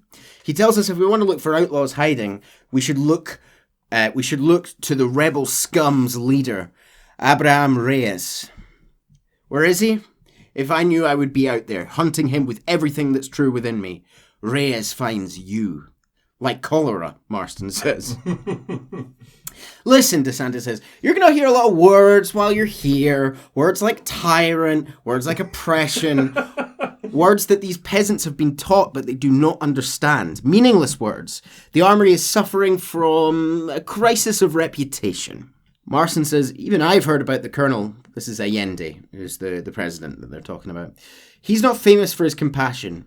De Santa says, that's the point. Have you met Allende? Do you know him? He's a good man, a strong man. He carries the weight of 1,000,000 problems on his shoulders. This isn't America, Senor Marston. We are poor. Kindness must take a different form. What's better, to put your arm around a hungry man or to beat him until he grows some food to eat? Put your arm around him. Put your arm around him. John says, I'm looking for Bill Williamson. Pretty much. He's like, I'm back on track. I'm looking for Bill Williamson. De Santa says Mexico is full of American outlaw pigs, lending their services where money can be made. We have a system of law in Mexico, senor, and we do not tolerate people who think they can run it with their own. However, if you help us, we will help you. Classic. No one hides from Colonel Allende for long. This rebellion, it's a disease, and it's killing our country. John says, don't the people have the right to stand up for themselves? The right? De Santa says, the right. Don't you throw silly ideas at me. What do you know about the rights of the Mexican people? I'll tell you what's behind it, Senor Marston. Lies. Insidious lies. The peasants are stupid, and like cows, they can be herded. It only takes a few men to move the many. Marston says, maybe they've just had enough of being called stupid. He says, you're talking about things you don't understand. John understands that very well. He says, are you a revolutionary? Is that why you're here? Marston says, I was, I suppose, once a revolutionary, in a twisted kind of way. Thought we could change the world if we fought hard enough. Change what? I don't know. Maybe that was the problem. De Santis' revolution is always selfish. It's nothing but greed and ego. Individuals putting their own needs above the needs of others. It's people fighting for change when they don't know what change is. John says, but if you're a poor man beaten down all his life, any change is going to seem good. What? You think overthrowing the government's going to make a poor man rich? For an old, tired revolutionary, you're very naive. What do you want us to do? Walk around giving out money to poor people in Mexico? They go and ride out together. It's very on the nose, isn't it? They ride out together. He talks more about the leader of the rebels, Abraham Reyes. He's a traitor, a liar, a coward and a sinner, a hero who's done nothing. I have more respect for the shit I took this morning than I ever will for that pathetic little worm. So, sorry, remind me. So, Reyes, head of the rebels. Who's the head? Who's the dictator? Allende is the president. Allende is the president. Reyes is the rebel leader. Okay. He's from a rich family. Reyes, that is. Right. A man born in a golden cradle who pretends to fight for the poor. He's taking advantage of the ignorant and the weak-minded. So we help him. We lure the rebels onto a trap of it on a train of all places. Hey, Chase. choo-choo, Yay. choo-choo. So here we can see a little bit more of the Mexican scenery, this sort of beautiful rock formations and sort of red sandy rock. While riding around the Mexican desert, we find a man in a black suit with a top hat. Oh, why are you here? He says, "Welcome to Nuevo Paraíso, John." He's sitting by a fire in a camp. He has a mule with him. It's a really cute mule. Yeah. Didn't think that would be your takeaway. It's but sure. adorable. It is adorable. It's a cute little donkey, yeah. John says, "Where do I know you from, mister?" The man says, "You're very famous, John." I thought it was Dutch the first time we saw him. Yeah. I does look a I little didn't. bit I like didn't Dutch. say that at the time, but I fully thought it was Dutch when we first saw it. Maybe that's like 20 years ago, yeah. The man says, "You're very famous, John. You're the man who shot a bunch of banditos as soon as he came into this country. You're a man who decided right and wrong between a man and death, a man and his wife. I admire you, John. I hope my son turns out just like you."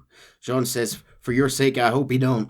"You kill people so easily, but you respect the vows of marriage. That's very curious." "I'll let the appropriate authorities judge me, friend." "Yes, they will, and they shall. Anyway, I hear an old nun is traveling with some money in the cup for the covenant. He tells you to go and help her. Either that, or he says you could rob her yourself. I'll see you around, John." In this case, as with the Arthur playthrough, the choices here are not meaningful, but John helps. Did it seem like we only really get choices when this guy's involved? It's clear that this character is there to reinforce choice. Is he the devil? I am not going to tell you who he is right I now. think he's just the devil. I think he's coming to give us some sneaky little choice. Over the Giving us next free will. We weren't meant to have that. I've learned a lot about your personal philosophies today, Chase. Over the next few days, we help the army and the government. We eventually meet Colonel Allende. This is Allende on the left. He's This is the rebel leader. No. Allende is the president. The president. Okay. The man the rebels are fighting against. He is a deeply unpleasant man who keeps an unwilling harem of young women around him at all times. No. Women who are kidnapped from their towns. Stop that. Yeah. He is not nice. He's in sort of full military regalia, big swooshy mustache and a little soul patch. And he's meant to be our good guy here? Question mark? No, he's the dictator. Oh, he's a dictator. We are doing jobs for him right now. Oh. We are doing jobs for him because the captain says that he'll help us find Williamson and Javier. So Remember the captain was like, "Oh, put your arm around someone or beat the crap out of them if they're starving." And this is the guy that has that philosophy. Allende is a psychopath. He, at one point, just because it's fun, he threatens to tie John behind a horse and let it drag you around town, or let dogs fight you. But then he kind of chills out. He tells us that Javier is from this province. Okay. His father was a drunk who worked as a labourer on land cultivated by my uncle. Men like that are natural allies for Reyes. My people have lived and worked here for 100 years. We brought civilization, and these people, these monkeys, despise us. We brought them God, and they turned their back on him. Now I fight to help them from themselves, to save them from themselves. I see it in their faces. They would kill me if they could. They see only a tyrant, but I see it the way it is. These people need a ruler. John is begrudgingly made to fight the rebels at this time, Oh, okay. in return for promised information about Javier. On some of these missions, it seems kind of like John is being sent out woefully unprepared, like very little to no backup. Probably because it's funny. The gun, yeah. The gunslinger's tragedy. John and his cute butt. For context, everybody, the shot is clearly showing us John Marston's cute butt. As he walks I mean, he's pretty flat. Well, it's just the trousers, okay? He spends all day riding a horse and walking. He's got to have a nice butt. Flat? It was 2010, okay?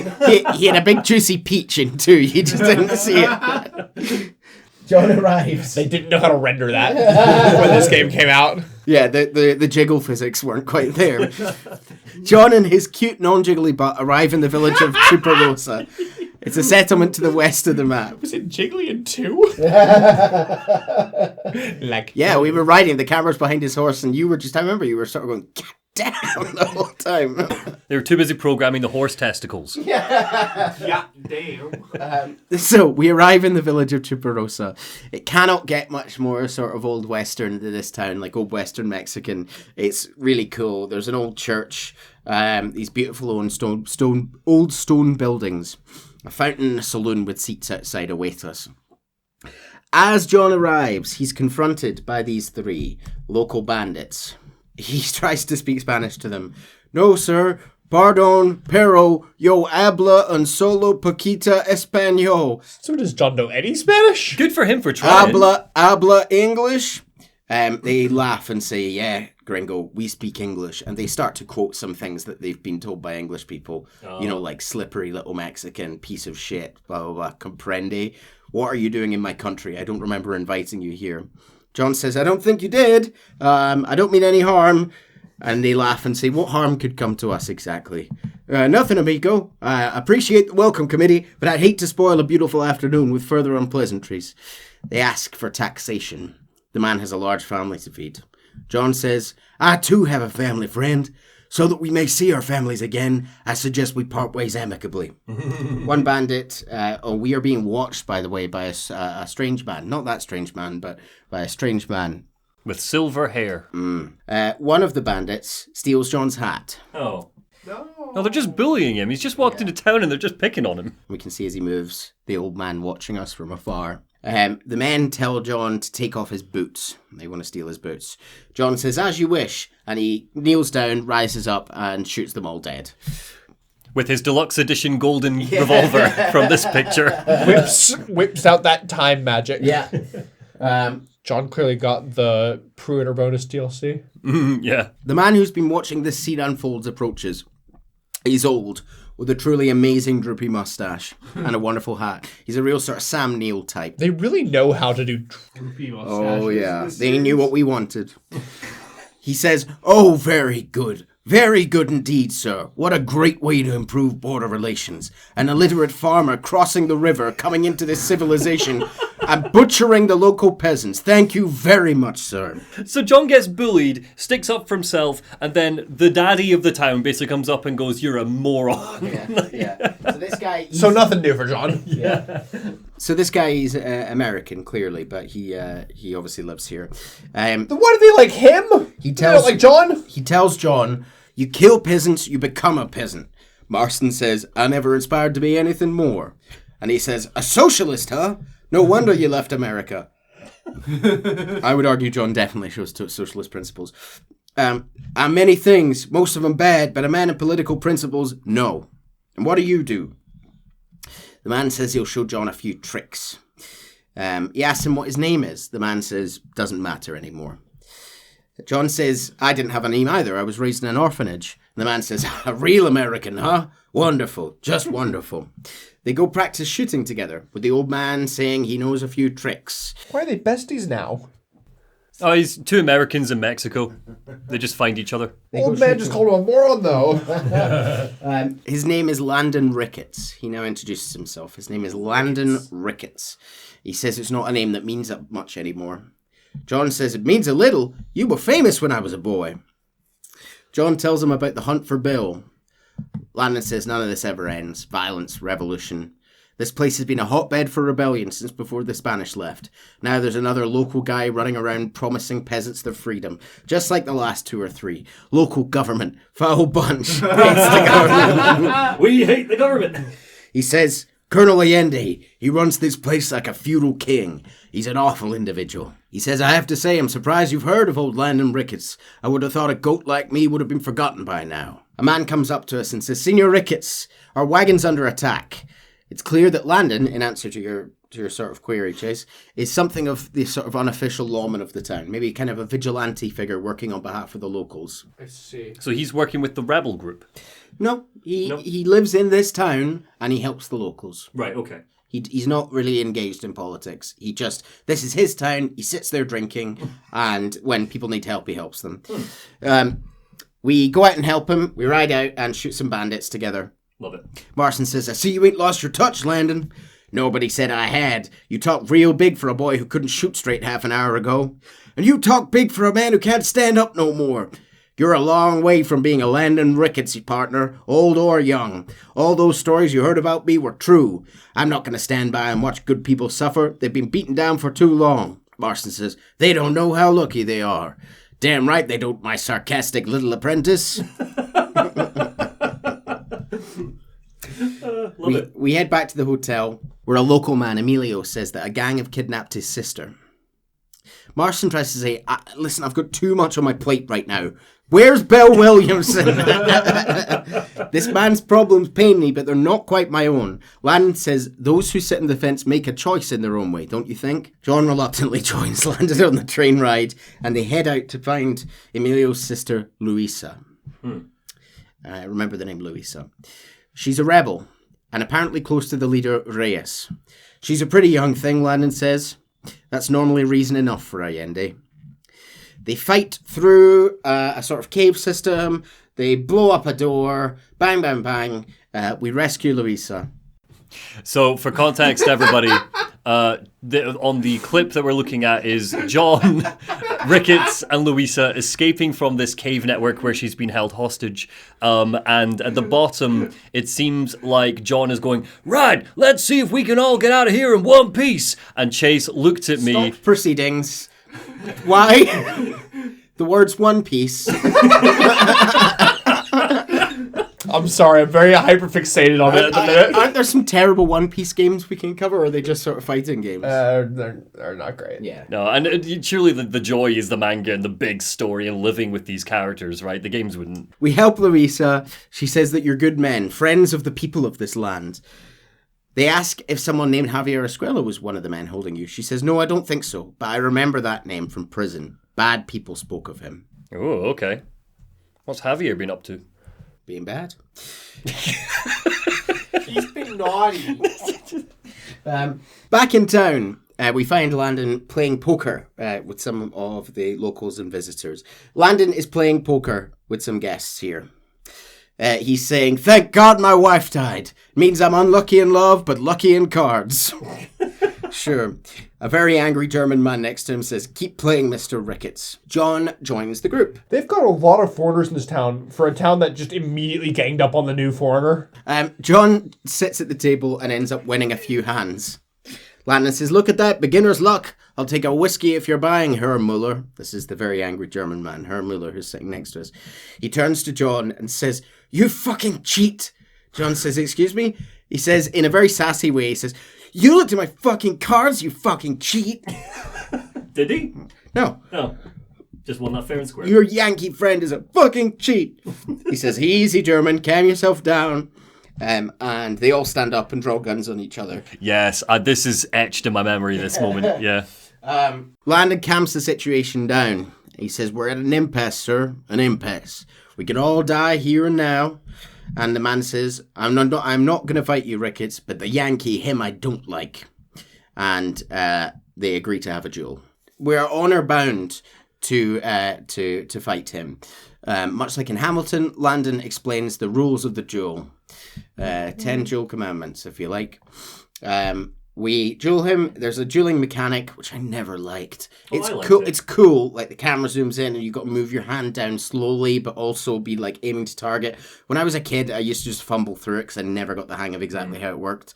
But yeah, we shoot Herr Muller dead in the street. I'm surprised there weren't more duels in RDR2. There are. But they're not story. Almost none of them are story essential, and it can just happen where like they're semi-scripted. So you can be leaving a town, and there'll be like a person be like, "Hey, you, I know who you are. I want to duel you," and it can happen in the street. But it only happens, I think, once in the main story in 2. But yes, we get a few in this, and whenever it happens, you can see the name Muller above. We get this sort of like a boss title. Yeah, like a little boss title. So. We shoot Muller. Landon laughs. Mr. Ricketts laughs and says, "Old Muller did always play his hand too early. Come on, I think Mr. Muller's buying drinks." Oh, God. They chat at the bar, Landon and John. And he asked John about Javier. He says, we're old friends. We was kind of educated together. So what is this? Some kind of high school reunion sort of thing?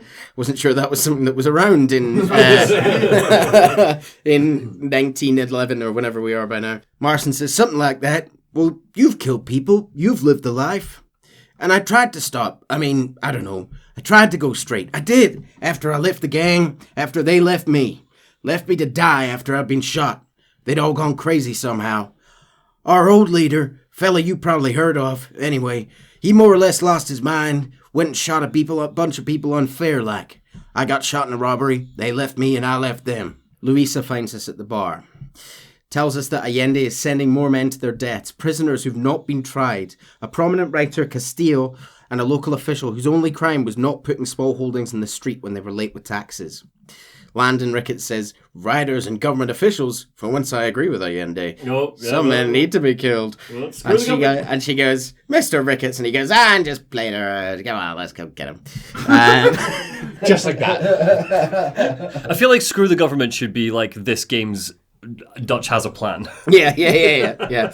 As they ride out together to rescue some more people, which we do, Landon says, you need to be careful. Rumour has it you are making all kinds of new friends across the state, John. John says, don't pay attention to rumours. He says, be careful.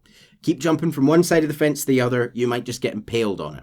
John says, I have to find these two men. With respect, how I do it, no concern of yours. Landon says, choose your tone right, partner. Remember who you're talking to. Who are you, John Marston? Apart from a rat feeding every other hand he can get. Ooh. My name means something. All you've done is kill a few peasants. And the only real outlaw you've taken on dropped you like a bad habit. Is this seemingly... If this was a big name in the past, was he ever mentioned in RDR2? Maybe in passing, yeah. I think I'm 90% sure he is mentioned in passing. Not in the main story, but you can find reference to him, yeah. Landon is trying to help him here, but do we know why he's a big name? Oh, he's just an old West. He was the legend. fastest gun in the West in his day. Yeah. It's interesting that Mexico doesn't seem to have any kind of, aside from, you got your rebels, you got your president, you got all this, but this is more Wild West than Armadillo and Tumbleweed, it seems. Yeah, lawless. There's a lot of turmoil and lawlessness, yeah, for sure. Like, John just shot a guy in the street for shouting at him, and no one's batted an eye. Yeah, absolutely. Marston asks politely that Ricketts now watch his tone. Landon says, all I'm saying is maybe there's a reason people around here don't want to talk to you. They ride in very awkward silence for a little bit.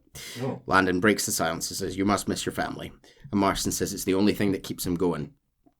Landon says begrudgingly, you remind me a lot of myself, how I used to be, stubborn and angry. Marston says, you ain't changed all that much. The wagon train, which they're looking for, cuts across the road. Marston and Landon kill all the soldiers there, and they rescue the prisoners by riding the wagon to the American border, because the Mexican government know better than to follow them to America. Right. They part ways, Ricketts and Marston, for now. They tell each other it's been nice riding with each other. Landon says, you took me back to another time. Talk to Louisa. She'll help you, and she's well connected. I hope you find what you're looking for, Marston. They shake hands, and John says, you know what I'm looking for. Landon says, if you say so. And they say goodbye. Bill Williamson. Yeah, that could have made it more clear. We find Louisa and her family at her house. They are packing up to move. So Louisa's who we rescued from the cave. Yes, she is. As it becomes more clear, she is fairly high up in the rebellion movement. Right. She has sway. She's well respected. She tells us that her family need to leave. Great and terrible things are coming. The revolution. The country will be in turmoil once more. This time, we hope, is the last time. He says, does that seem likely? And Louisa says, with Abraham Reyes, anything is possible. Yay, Abraham! He says, where's your family going? And she says, they're heading to the hills. They have to flee. John accompanies her sister down to the docks to help her escape on a boat. And when he returns that night, Louisa is sitting on the stoop of her burnt-down home. Oh. She's crying. She says, I don't weep for myself, but for my country. Abraham Reyes has been captured. We've not met him yet, by the way. The rebel leader. Yeah. Yeah. And she weeps. She says her heart is breaking. She says, in our hearts, me and Abraham are married already, but his family do not approve. Oh. So she's... forbidden love. Yeah. How could they, when I am little more than a peasant girl? But that's what makes Reyes the man he is. He doesn't care for the bourgeois snobbery or elitism. He sees the real me, the woman. And she just throws a copy of, Das Kapital at him. We ride north with her to rescue Reyes.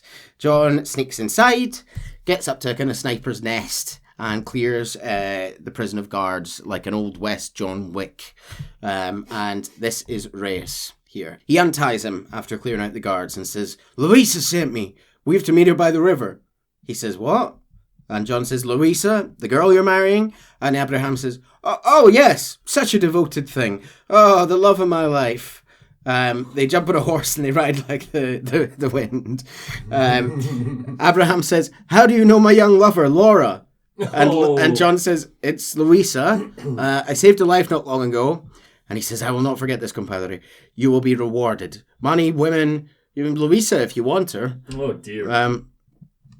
He says, I'm free. I'll write a poem about this one day. He's a poet as well. Oh, good. Oh, no. Sorry, we love poets on this podcast, but not this poet. It's the very stereotypical poet with many lovers, isn't it? Yeah. This game likes its stereotypes. Why does he look like a vampire there? Yeah, he does look rather sleep deprived. We bring him back to Louisa.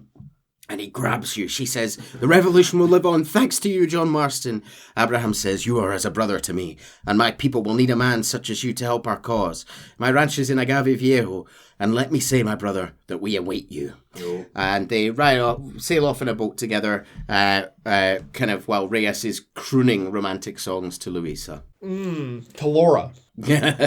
Cowards die many times. John finds Captain De Santa. You remember him? He was sort of the right-hand man of Allende. And he says, good news, good news. The Colonel himself wants to speak to you. The Colonel has been gross with a woman on a patio bench. Standard. He says, I'll save her for later. Or I'll kill her and her whole family. They're probably rebels anyway. Fuck? Yeah, he's a proper psycho. Anyway, it's good to see you. You're a rare find, a gringo who's also a friend of our country. We welcome you. They say they have wonderful news. You know the men you hunt? We found them. Oh. They've been captured in Chuparosa. I want you and Captain DeSantis to ride out there and you can take possession of them. This is my gift to you for all your help, senor. Although part of me wishes that you would remain here and enjoy more of our hospitality. So, John rides shotgun as a group of them head out to Chuparosa to take ownership. What a funny walk John's doing in that. Just for context, we have a screen grab of John walking into a church and he's sort of shuffling zombie-like. He's like leaned back. We arrive and DeSantis says, I told you the Colonel would come through for you. Always knew this would be the case. John says, are you married or do you R-word young girls like your Colonel? He's kind of confronting him now. DeSantis says, no, I could never touch a woman like that. It's not my way. But for them, it's an honor. Gross.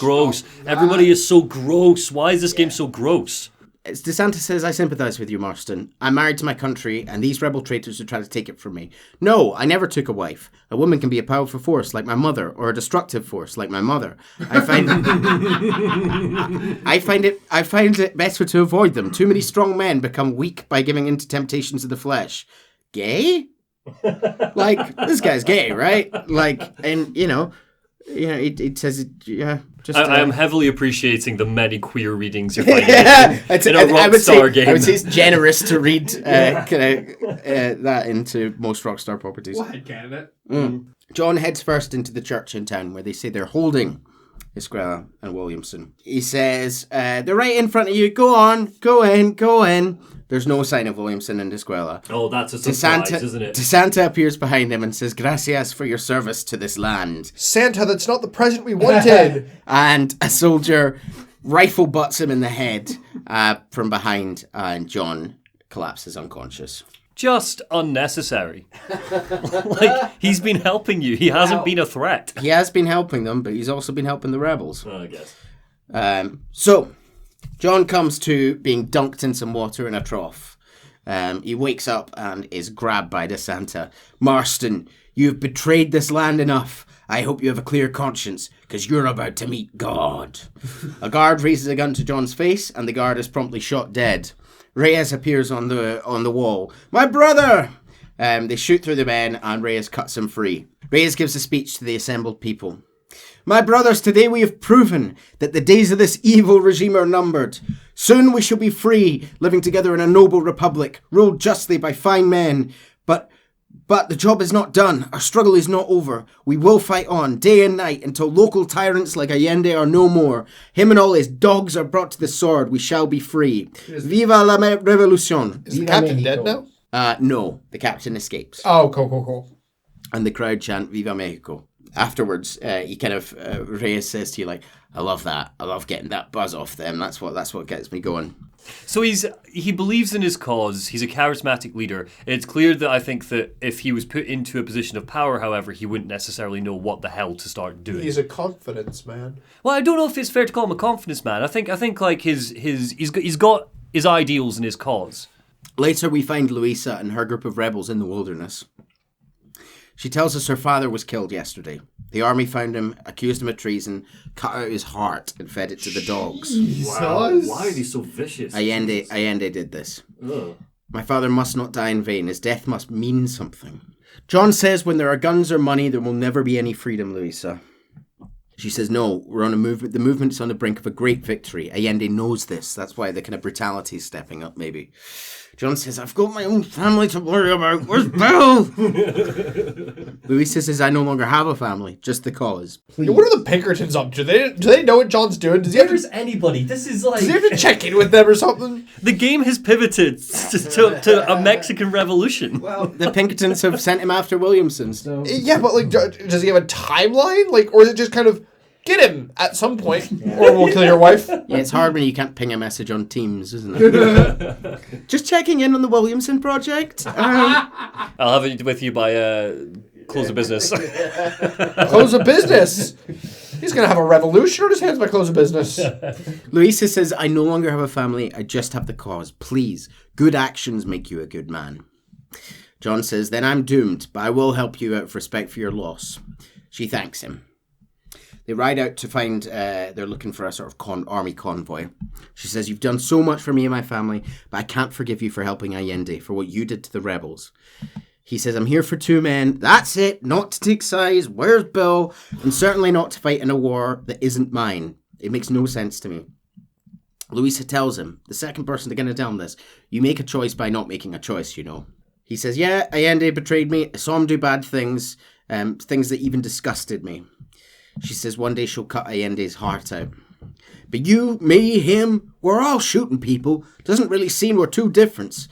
We're very different. Louisa says... I don't know. I feel like Allende is doing a lot more than just shooting people. Louisa says the difference is why. The ideals we hold. They can never be a revolution without blood. You Americans forget too quickly. That's the problem. If it wasn't for your revolution, you'd still be making tea for the English. We fought off the Spanish. We fought off the French. We even fought off the Americans. Finally, Mexico won its independence, and all we've done since is fight each other. John says, at least you're keeping up traditions. Nothing ever really changes. Louisa says, That's a cold line. Louisa says, you are a man who has lost his spirit. John says, no doubt. I once believed it was possible to make a difference. The men I'm chasing, they did too. If we spilled enough blood, we could change the way people think. Louisa says again, revolutions are always won with blood. They had a plan. They had a plan. And also, she's not wrong. Quite literally, every revolution in blood. And John says, and after the fighting's done, Louisa says freedom. And John says, we ain't never free. Not while there's a government. Louisa says, I will stay and fight. I'm ready to die if necessary. We are a close family, me and Emilio too. Do you have children, Mr. Marston? John says, I have a son at home and a daughter in heaven. Louisa says, is your son looking after your wife? John says, I hope not. He's not much younger than you. I don't know. He's still young. We tried to protect him, give him a gentler childhood than we had. Guess I failed at that. I think it's just a small thing because clearly this was never referenced really in Red Dead 2, but the concept of John's daughter, I quite appreciate the gravitas that it's given in the sense, but without it being wallowing. Yeah. You know, like the throwaway line there of like, I've got a daughter in heaven. Yeah. And like, because again, we know from Red Dead 2 that there was no daughter there. There was no daughter referenced there. Mm-hmm. So it's all up in the air of when it happened. But my reading is that happened between Red Dead 2 and now, which means that it had to. I don't think we get clarification, so it could be. And I just like that it's It's an unnecessary character detail that I think We adds do quite hear a from lot. several parents in this game, like Drew, for example, who talks about how many children he's lost. You know, this is still a point, brutal yeah. place to. Anyway, they arrive at the train bridge. She asks John if he's familiar with dynamite, and John gets war flashbacks, sweating, thinking about Red Dead 2. It was the second I heard train bridge, and I went, oh no. Well, dynamite, if you remember in the first game, was a nightmare. So they blow up the convoy. Hey. Bang, bang. God, he's taken after Arthur. I'm so proud of him. So we find Allende, not Allende. We find Reyes having sex with a woman who is definitely not Louisa, and John sort of again tries to remind him who Louisa is. You're betrothed. Yeah, absolutely. Is he, or does she just think they are? She just thinks, I think. I don't think he doesn't know who she is. Probably promised her one day. Yeah. John talks about Dutch. John says Dutch didn't see it that way. We robbed banks, stole from the rich, and gave our money to people who needed it more. Reyes says, so he was a revolutionary too, like me. I suppose. He saw the system of power was rotten, that good people had been crushed for too long, and he believed that change could only succeed if it was brutal and relentless. Make America what he felt it was supposed to be. Oh, I thought you were about to say great again, but this is 2010, isn't it? I like the sound of this, Dutch. Another violent idealist, says Reyes. Where is he now? Marston says, I don't know, but I need to find him once I'm done with them too. Oh, final boss. In the end, he went insane, lost faith in everything and everyone. Abraham says, you have quite a story, John Marston. I really am a little jealous. It's poetic potential, I mean. It would make an excellent career. Or an excellent game. Yeah. Once again, he doesn't remember who Louisa is. Marston says, she thinks she's your wife. Is he having this whole conversation while still having sex? No. He's at least socially aware enough to finish having sex before engaging in... Well, John watches, of course. Yeah. So Marston says, she thinks she's your wife. And Abraham says, my wife, these peasant girls, they believe every word a fellow says, so naive. It's really quite charming. I love peasants, don't you love peasants? I love them. Such a purity. John says, aren't you going to marry her? And Abraham says, marry a peasant? Dear boy, don't be absurd. I'm going to be the next president of Mexico. My wife will meet ambassadors, kings, other great men. The very thought I would marry some peasant girl in the hands of a farmer, well, I don't think so. My mother will turn in her grave. Okay, so he doesn't care about any cause or freeing anyone. He just wants to be the new president. Okay, sorry, my bad. I don't know that I think he doesn't agree with the cause or believe in the cause. I don't know that. Yeah. Well, my reading is that his cause is, I just want to be the new president. Well, possibly. So, we decide to storm El Presidio, the sort of fortress. Allende's fortress. And there's still no hint of where Javier and Bill is through all of this. Why is John still here? Go anywhere. Mexico is a big country. Go anywhere else. As they sort of arrive at the fortress, he's talking about Escuela. John is talking about Javier Escuela. He says he was a torn man, a cynic who wanted desperately to be a romantic. Abraham says, "Where are you, John? You're a romantic who wants to be a cynic." John says Javier would die fighting for what he believed in. He had a lot of passion, but no love. Although he really admired Dutch, of course, but then we all did. When Dutch started falling apart, it hit Javier harder than most of us. He went crazy. It was like the only thing he'd ever believed in turned out to be a fraud. Abraham says, you talk about him with fondness. He says, it's not exactly fondness. We was close once, but he never cared for me or anyone else. Not any of his so-called brothers. I'm not here for revenge. I just need him and Williamson. Abraham asks if he's enjoyed his time in Mexico. He says, I don't know. One way or another. That's not a no. He says, I'm not sure. Some of them have been kind. A lot of them have tried to kill me. I don't care about who a man is or where he's from. If he treats me right, I'll do the same. Abraham says, it's that simple for you. You'd make a fine socialist. Marston calls him out and says, what about the Chinese workers you've got here? I heard you ain't exactly made them very welcome.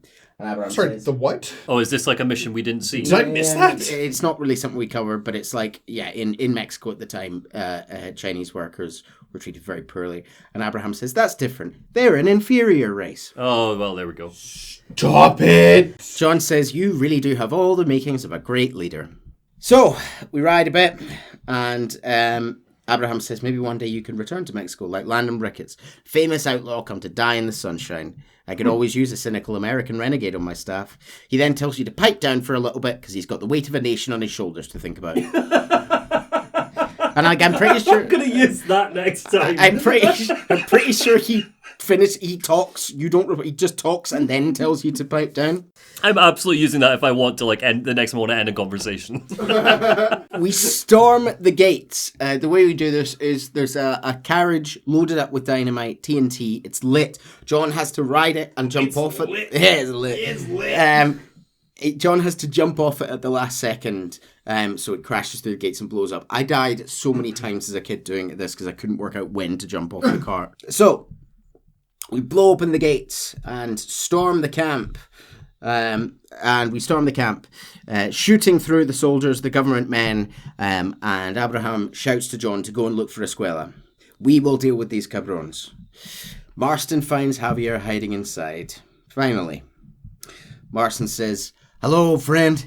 It's been a long time. Javier says, hello, brother. It's good to see you. I heard you were coming. You took your time, no?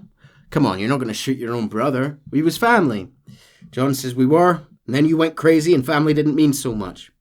So, you going to do the government's work? And what do? You just work for a different government, says John. Come on, brother, we should go our separate ways.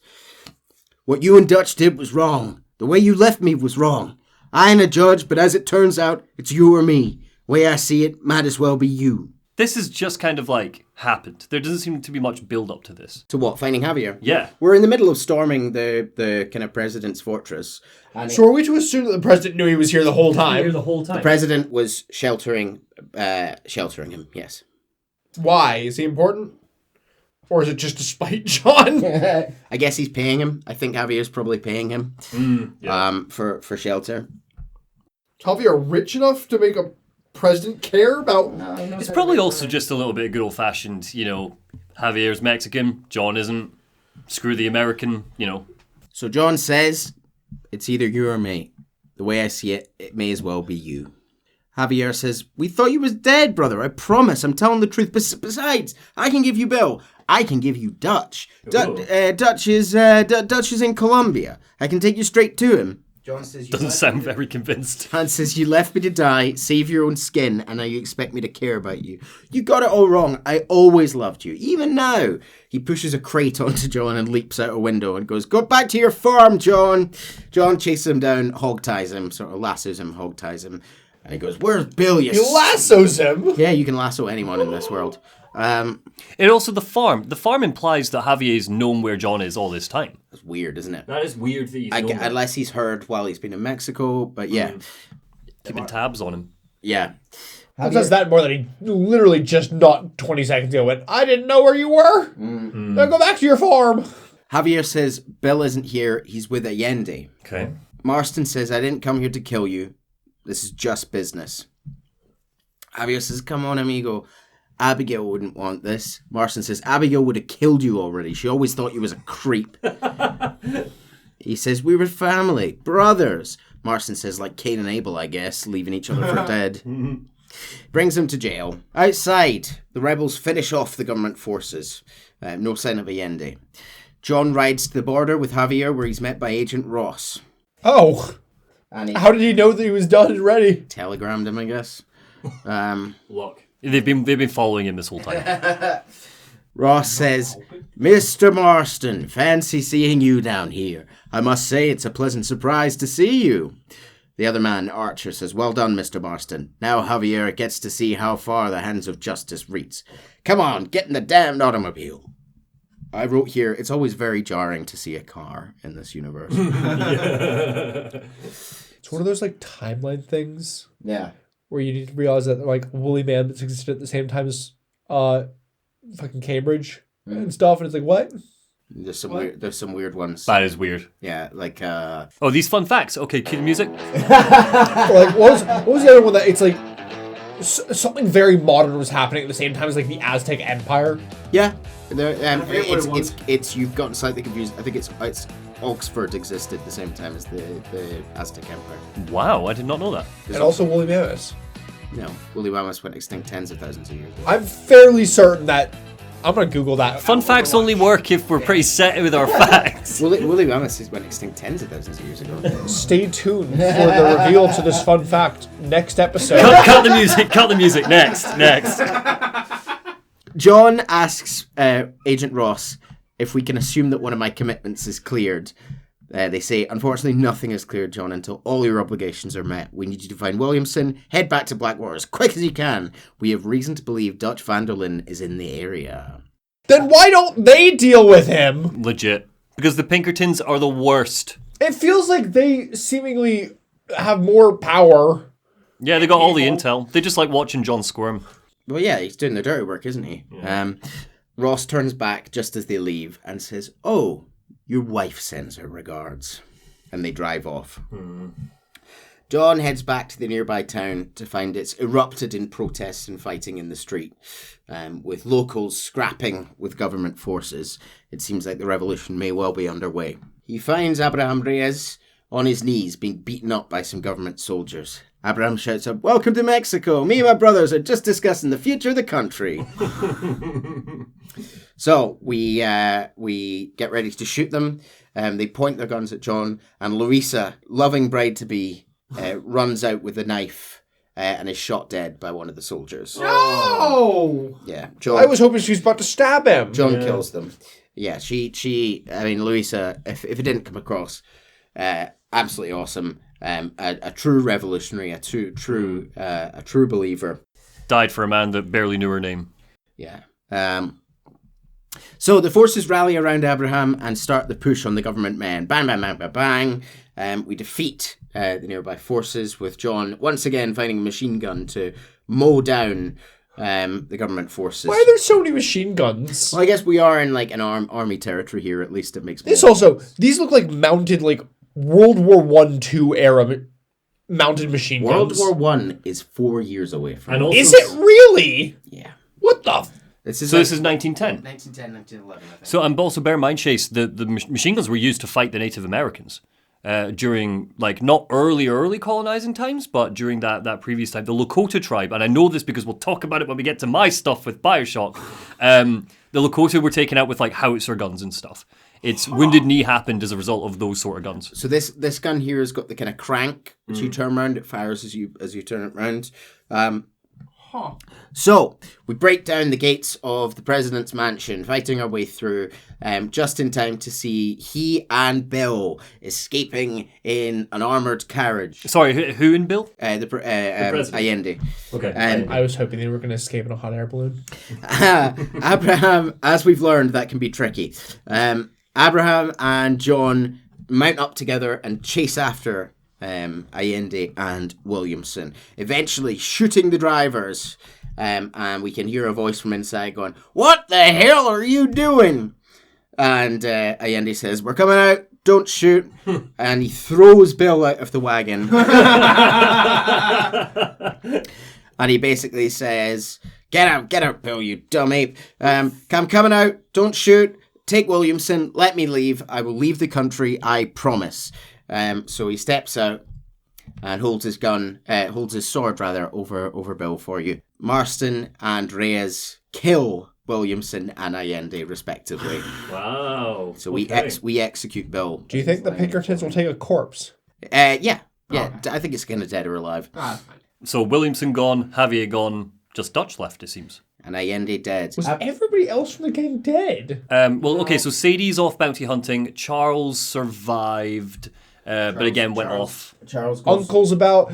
So why do they seemingly only Uncle's care at the about farm. these three? Uncle's at the farm, remember? Well, To be fair, we don't know where Uncle is right now because we just know that John's family are under some sort of good point. arrest. Yeah, sorry. He was at the last we saw. Uncle was at the I don't farm. think Uncle's name really gets mentioned up to this point. So Up to this point, he's coming later. He's gonna take down Dutch. but yeah, I suppose they're some of the only big gang members left. Micah dead.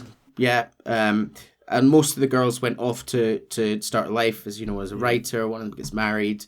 A couple we don't actually learn about. Very few we don't learn about. But anyway, Abraham says, Allende is dead. Mexico is mine. My people are free, and it's all thanks to you, John. John says, and to the people who laid down their lives. People like Louisa. Abraham says, oh, yes, she was very brave. She'll be missed. Who was she again? John says, your peasant wife to be. Oh, of course, she'll have a day named after her. Laura's Day. Oh. John goes, Louisa. Oh, yes, and you're Laura too, sorry. Let's get back to politics. I trust you'll join us in riding on the capital. Marston says, I'd love to, but with Williamson dead, my jailers need me back in Blackwater. They part ways. Marston says, I doubt you'll even remember me, Abraham, but it's been an experience. Good luck with revolution. He grabs his hand and says, if you win power, remember why you wanted it. Abraham says, travel safely, amigo, vámonos. And that is the end of Act 2. Wow. Remember why you wanted it? He wanted it because he wanted more women. The kind of maybe rose-tinted reading or the more generous reading of Abraham is that he is someone who believes in it. He is power-hungry. And he's a horrible womanizer. But yeah, the more cynical reading of it, and perhaps the safer one, which Monty kind of pointed out earlier, is he's solely power hungry. And we do know, is this just another dictator in waiting? Yeah, he's just gotten rid of one despot and replaced him. I would argue that's what we've done. But yeah, that's the cynic in me. But yeah. Act 2 complete. Sick. All right. Complete. Part 3. We head back to America. Going straight to the town of Blackwater, which we were at very briefly at the start of the game when we arrived on the boat. Was that not the one that we could never go to until the very end? Exactly. So it's like the most built-up town. I've got a bit of a picture here. So like paved streets, red brick buildings. It's the place with the cinema and the photographer in the last game. So yeah, it's always very jarring coming back here because it's like this, modern built-up trees in the streets and yeah. Chase, is that the right number? Sorry, everyone. We're looking at flags. Chase, is that the right number of stripes? It doesn't look like it. It's meant to be 13, but there might just be artistic liberties taken here. Oh, who knows? Maybe. Historical thing. Well, No, mayhaps that's 7. Mayhaps in this world there were only 7 colonies. That's a good point. Yeah, it is an alternative America. Fair enough. Yes, but also, yeah, maybe I don't know. Who cares? We head into the police station, announcing that we're here to see Agent Ross. We get sent upstairs where we find Agent Arthur. God, that was a bit of a Freudian slip. He wishes he found Arthur. We find Agent Archer at the top of the stairs. Mr. Marston, so glad to see you. How was your journey? John says, where are my wife and son? Being well looked after. Well looked after. I think they're dead. You think they're dead? Yeah. I wouldn't put it past the Pinkertons. I wouldn't put it past the Pinkertons. Because I feel like at the end of all this, they're just going to kill him anyway. Do you think? Yeah. Do you think they're going to hold up to a bargain? I don't know. Have we ever seen them? Yeah, we've never seen them hold up to a bargain, have we? No. No. Yeah. That would certainly be harrowing. John says, do you want me to take out a gun and blow a hole in your head right now? Do you want that? I got what you wanted. I got Williamson and Esquella. Stop playing games with me. Ross emerges. No one's playing games with you, Mr. Marston, but if we were to play some games, there'll be some interesting ones. Like hanging you for murder, or confiscating all your property of that little farm of yours, or having you put in the electric chair. Those are the sort of games we could play, but we choose to play a different game, so calm down. Ugh. Marston says, where's my wife? Ross says, I forget, but I hear it's very nice this time of year. Mr. Marston, I've never insulted your meagre intelligence. Do not insult mine. We've done this little deal for your freedom in exchange for all the men from your old gang. You gave us Williamson and Esquella. We still don't have Dutch Vanderland, but we know where he is. Marston says, then go and shoot him. No. Yes. Yeah. Ross says, no, sir. I want you to shoot him for me. Then I'll let you be. The last thing I want to do is make martyrs out of all these people. He can be killed by some petty squabble by another lowlife. They believe Vanderland is holed up with a group of renegades near the... Is Dutch still a big enough name that he would become a martyr? Like a martyr to who at this point? I feel like cowboys are on the way out. A good question.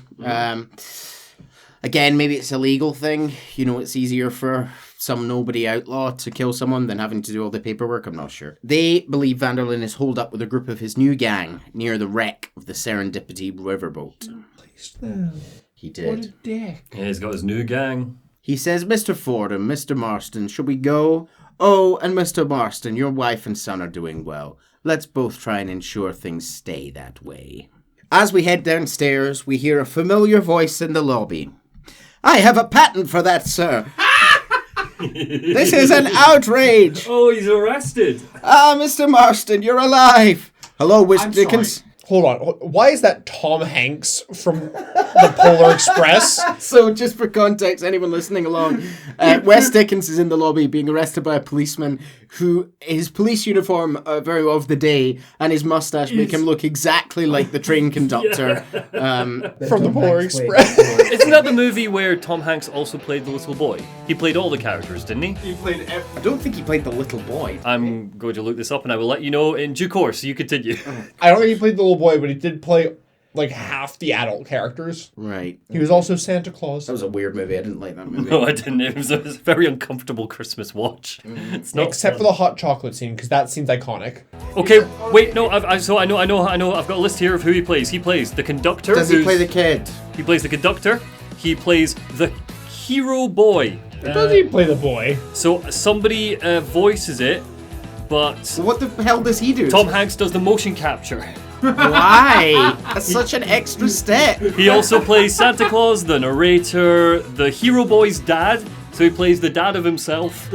So anyway, West-Dickens, he's arrested. Yes. He's got a patent for something. So, Marston says, "Hello, West-Dickens. I thought you was headed to Peking. So did I. A long story. But now it seems I'm being put under arrest and charged with narcotics possession or some other nonsense." Marston says, "Ross, please have them release this man." Ross says, "Why?" He says, "Because he's a harmless old fraud, the kind that built this country, and he helped me get Williamson." They agreed to release West-Dickens, who's very relieved and sort of very awkwardly leaves the station. Like, he's sort of doing a little arm dance because he doesn't know where to put it. We get in the car with the Pinkertons, and we head to the wreck of the Serendipity. "Isn't this something?" says Ross. "Lawmakers and laws." Where's the serendipity? Yeah, that was going to be my question. I mentioned it a minute ago. It's the boat where they believe that Dutch is men. It's a wreck of a ship they believe Dutch is men are holed up in. Oh, okay. Ross says, "According to my files, you're the whore's son," after Marston calls him a son of a whore. Now what I can recall from the files, let's see, you killed hundreds of people, you robbed at least 50 banks that we're aware of. Marston says, "We were told there was a prize if you got to 50. He says, "I want my family." And Ross says, "I'm sure the men you murdered want their families too. Come on, you're not stupid. You're not that stupid anyway. We both know how this has to be. Could all be over today. As soon as we find Dutch, you can go home and play at being a farmer or whatever else you're pretending to do with your life. First it was Bill, now Dutch. After Dutch, it'll just be someone else. Where does it end? It ends when we say it ends. You're in no position to make demands. The life you've lived, you don't just walk away, buy a few chickens and make it all disappear. You should be dead or rotting in a jail cell. We are giving you chance at a new life." I don't like that I'm agreeing with the Pinkertons here. No. They're not wrong About what? that he's a raging murderer and criminal. I mean, he mainly killed outlaws. Like, I don't think we ever saw evidence that John killed an innocent person. Never. No. He was a man at war. Well, His own war. I don't want to say personal morals agrees with that. That is still murder. Yeah, but the Pinkertons are murderers. You know, it's But they have the government on their side. And also, Chase, he's got to get his Red Dead redemption. you have no idea how funny that is, how good that is right now. He says, Ross says to him, "We're giving you a chance at a new life, a chance at redemption." Oh, very good. You can't erase your past, Mr. Marston, but we can. He talks about the car. "It's such an elegant way to travel. What do you think of the automobile, Mr. Marston?" "Slow," says John. "But it's so convenient and reliable. Are you comfortable?" "No."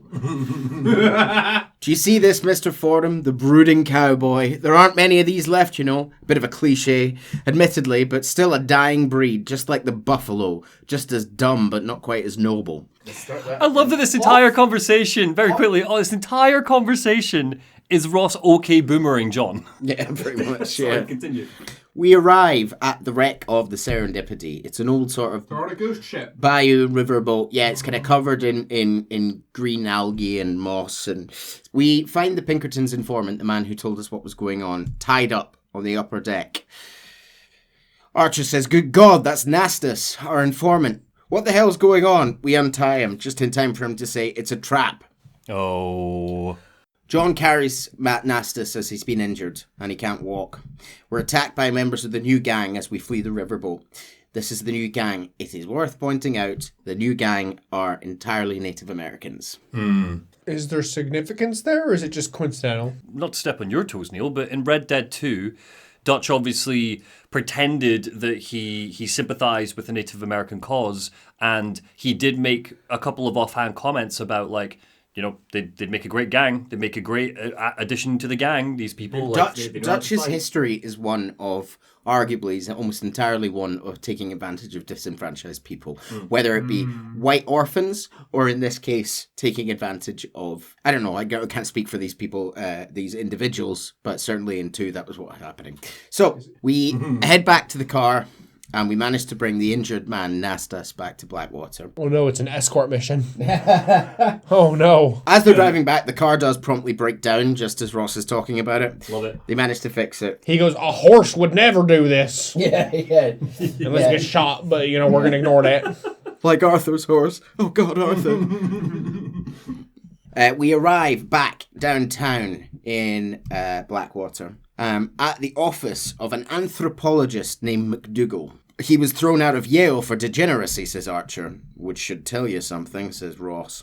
Indeed, but he's been helping us out with the natives in this area. We'll send a doctor. Now, this is Macdougall. Oh, dear Lord. Oh. I don't even know how to describe this one. I'm not going to... Because of the way that his mustache is rendered, I fully thought that he had, like, a split open, like, Jeff the Killer-esque smile. He looks like a skeleton with a wig on. Yeah, he's a sort of bedraggled... He looks terrifying. Scientist-looking guy, sort of quite emaciated face. And I don't know how much y'all know about this, but the word anthropologist in the 19th or 20th century should send chills down your spine, just because the people that were trying to, often in his case, Is that eugenics stuff? work out theory of race and things like that. Anyway, this is Harold Macdougall. He says he's going to help do the best he can to help patch up Nastas and find some information. Apparently, he's been a good friend to the U.S. government, just like you, Mr. Marston. Why don't you see if you can help him study the native problem? No. Don't do that. Marston visits the lawman the next day. An informant just told him interesting news. Our mutual friend, Mr. Van der Linde, is about to pay call on his bank manager. What do you say to having a little financial discussion with the fellow? This way. They head into the other part of town, going up onto the roof to cover the entrance of the bank with snipers. The only way in or out of the bank is through that door. Well, see, that flag has the right number of stripes. Well, maybe the others are just sort of tied at the Just bottom. banners or something, tied. Yeah. The gang emerge and they start to be shot down by the lawman. Ross says, head into the bank. Get Dutch. Be careful. There may be innocent people in there. We clear out the bank. We can't quite yet find Dutch. We explore upstairs. There's John rescuing a woman. And we enter a room to find Dutch. He and his crony each have a woman hostage. He looks at Marston. It's nice to see you, John. Hello, Dutch. How's Abigail? Well, I hope. I ain't seen her in a while. 'Cause you been chasing me. Let the woman go, Dutch. Of course, of course. How's your little boy? He must be what, 15, 16? Doesn't time fly? Don't adjust. It's over, man. Of course, of course. I surrender, John. You're the master now. I've been my master since you left me to die. We all make mistakes, John. I never claimed to be a saint, but equally, I never took you for an errand boy. Just trying to help my family, but Dutch, by making compromises, we all have to. You want the girl, Dutch, John? You always were the romantic sort. You know, gentlemen, this man here, he married a whore. Used to ride with us. We all had her, but he married her. You know that makes him a better man than us. He's a better man. Have the girl, John. Easy, Dutch. She's a parting gift from me. John shoots the woman in the head and throws her at John and the lawman and flees. Dutch shoots the woman in the head, you mean? Yeah. Okay. He shoots his hostage. That's brutal. That's vicious, him doing that. They ride out, chasing him out of town. Yeah, they ask him if Dutch has changed since he last saw him. And he said, no, he's still the same crazy bastard he turned into those years ago. How was it seeing him after all this time? Did it tug on your heartstrings? Did it make you remember the end of Red Dead 2? Marston replies to Ross, he kind of reminds me of you, violent piece of shit who went and confused himself with God. Isn't that sweet of you? And now you must kill him. Your side is chosen. My side ain't chosen. My side was given. I'd kill you 100 times before I killed Dutch if there was an option. Hallelujah.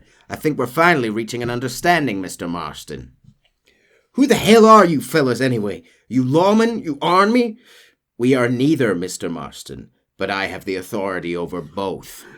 Has this whole time you not even known what the Pinkertons are? Who are you? Where am I? He doesn't read the papers, does he?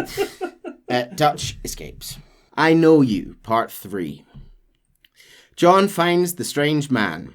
It's going to give us a choice. Well, so you think he's the devil? Is that I'm fully convinced that he is the devil. He even looks like those classic depictions of like the devil when he comes to you.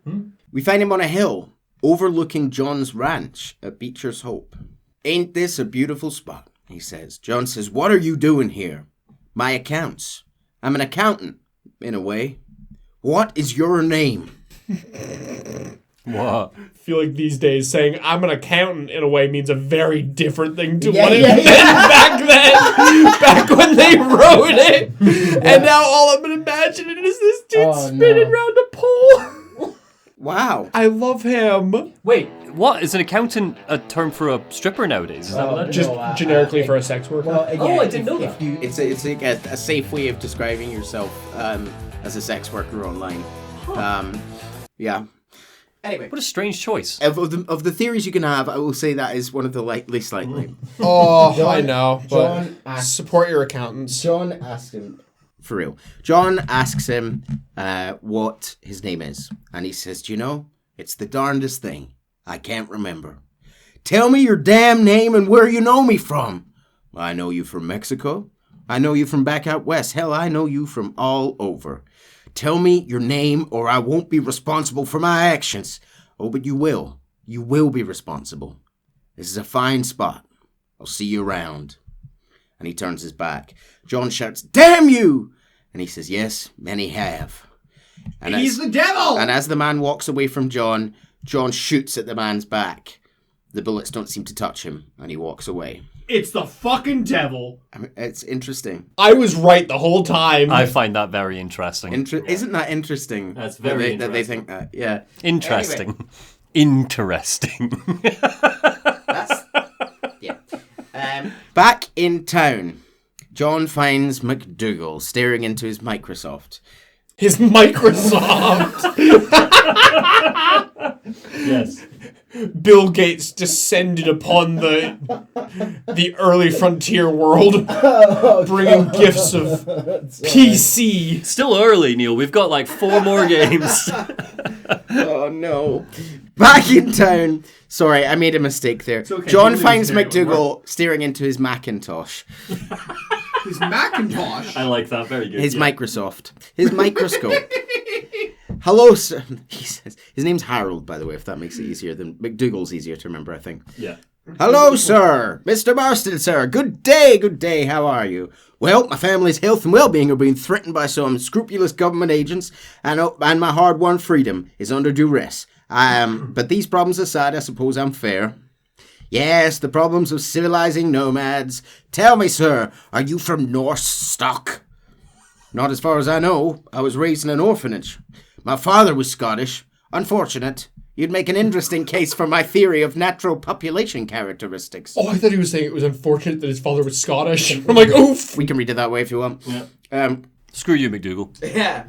Marston says, why is this interesting? He says, why, yes, a white man, obviously, but with a savage spirit. Trust me, sir, I mean savage in the best possible sense. Natural nobility, but also simple. Yeah, he's the worst.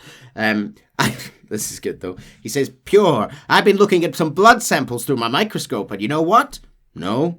Ah, well, of course you don't. It's a remarkable breakthrough. I've been looking at the blood of both natives and white men of corresponding height, weight, and age. You know what? They're exactly the same. It's remarkable. It completely refutes my last book. That I wrote without looking at it. But I'll tell you, This sabbatical in the field may have been somewhat forced on me by circumstance, but my scholarship has benefited enormously. Would you like to partake of a syringe of cocaine? I'm sorry, what? What's happening? He says, he is high the whole time. He says, John says... Honestly, him being a cokehead makes this make so much more sense. He says, it's a remarkable drug. It entirely restores the ego. Take one back to a primal state. Helps my thinking enormously. Oh, Nastus, come in. And then he sort of says, Nastus, you remember we helped rescue from the boat. And MacDougall starts doing these sort of gestures and starts speaking to Nastus. He goes, would you like to take off your slippers or skin a rabbit? I know we cannot see the stars, but my heart is pure and we meet as equals. He turns back to John and says, these savages must be spoken to simply in metaphors.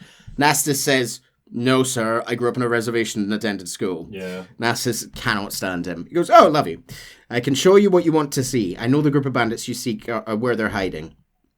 He says, they say Vanderlyn has attracted a following of young men in the reservation.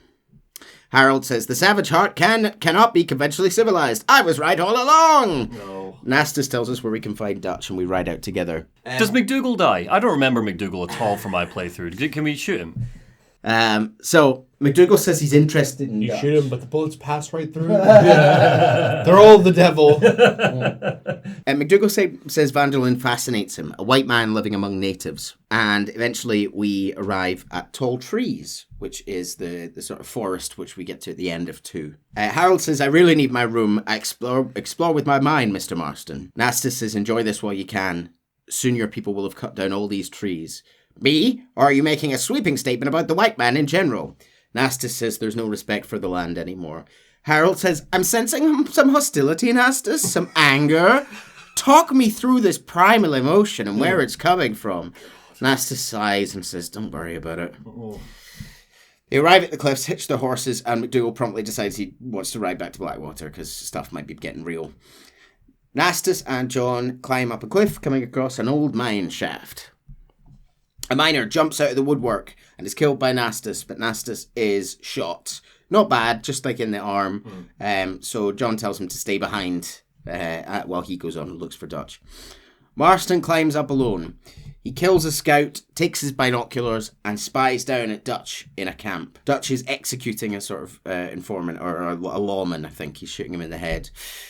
John looks away, puts the binoculars back up in time to see Dutch has seen him. And Dutch shoots him. He basically, what happens here is Dutch shoots the binoculars, which knocks John out. So John's at the top of the hill. Wow, good shot. Collapsed. Yeah, good shot. John wakes up back in Blackwater. He's been rescued by Nastus and brought back to the office. Interesting that Dutch didn't kill him. I don't know if Dutch thought he did, because he kind of shot him in the head from his perspective. John recovers the next day and finds Harold in his office on a cocaine trip. Mr. Marston, sir, it's good to see you all being. Good to see you. You too, Professor. Forgive me, I'm in a state of remarkable agitation, partly due to standard narcotic impulses, but also due to the fact I finally solved the riddle that has tormented my mind these past 8 years. The nature of the savage soul. What makes some societies great like ours and others, not worse, I would never use a pejorative such as that, but lesser. So much better. He's such a horrible, creepy little man, but the writing for him is so funny. Yeah. I really enjoy this. Clearly someone there is just every line of dialogue is ripping the piss out of people like this. It's very good. He talks about how messed up his head is on cocaine, basically, the come downs, etc. And we go on another mission with him and Nastus, which I'll skip over. It goes badly, and by the time we get back the next day, the professor tells us he's leaving to go back to Yale. He's not cut out for this. I thought he got expelled from Yale. He said, they're all fucking savages. Marston says, I think we all are. Not me, sir. I am from Connecticut.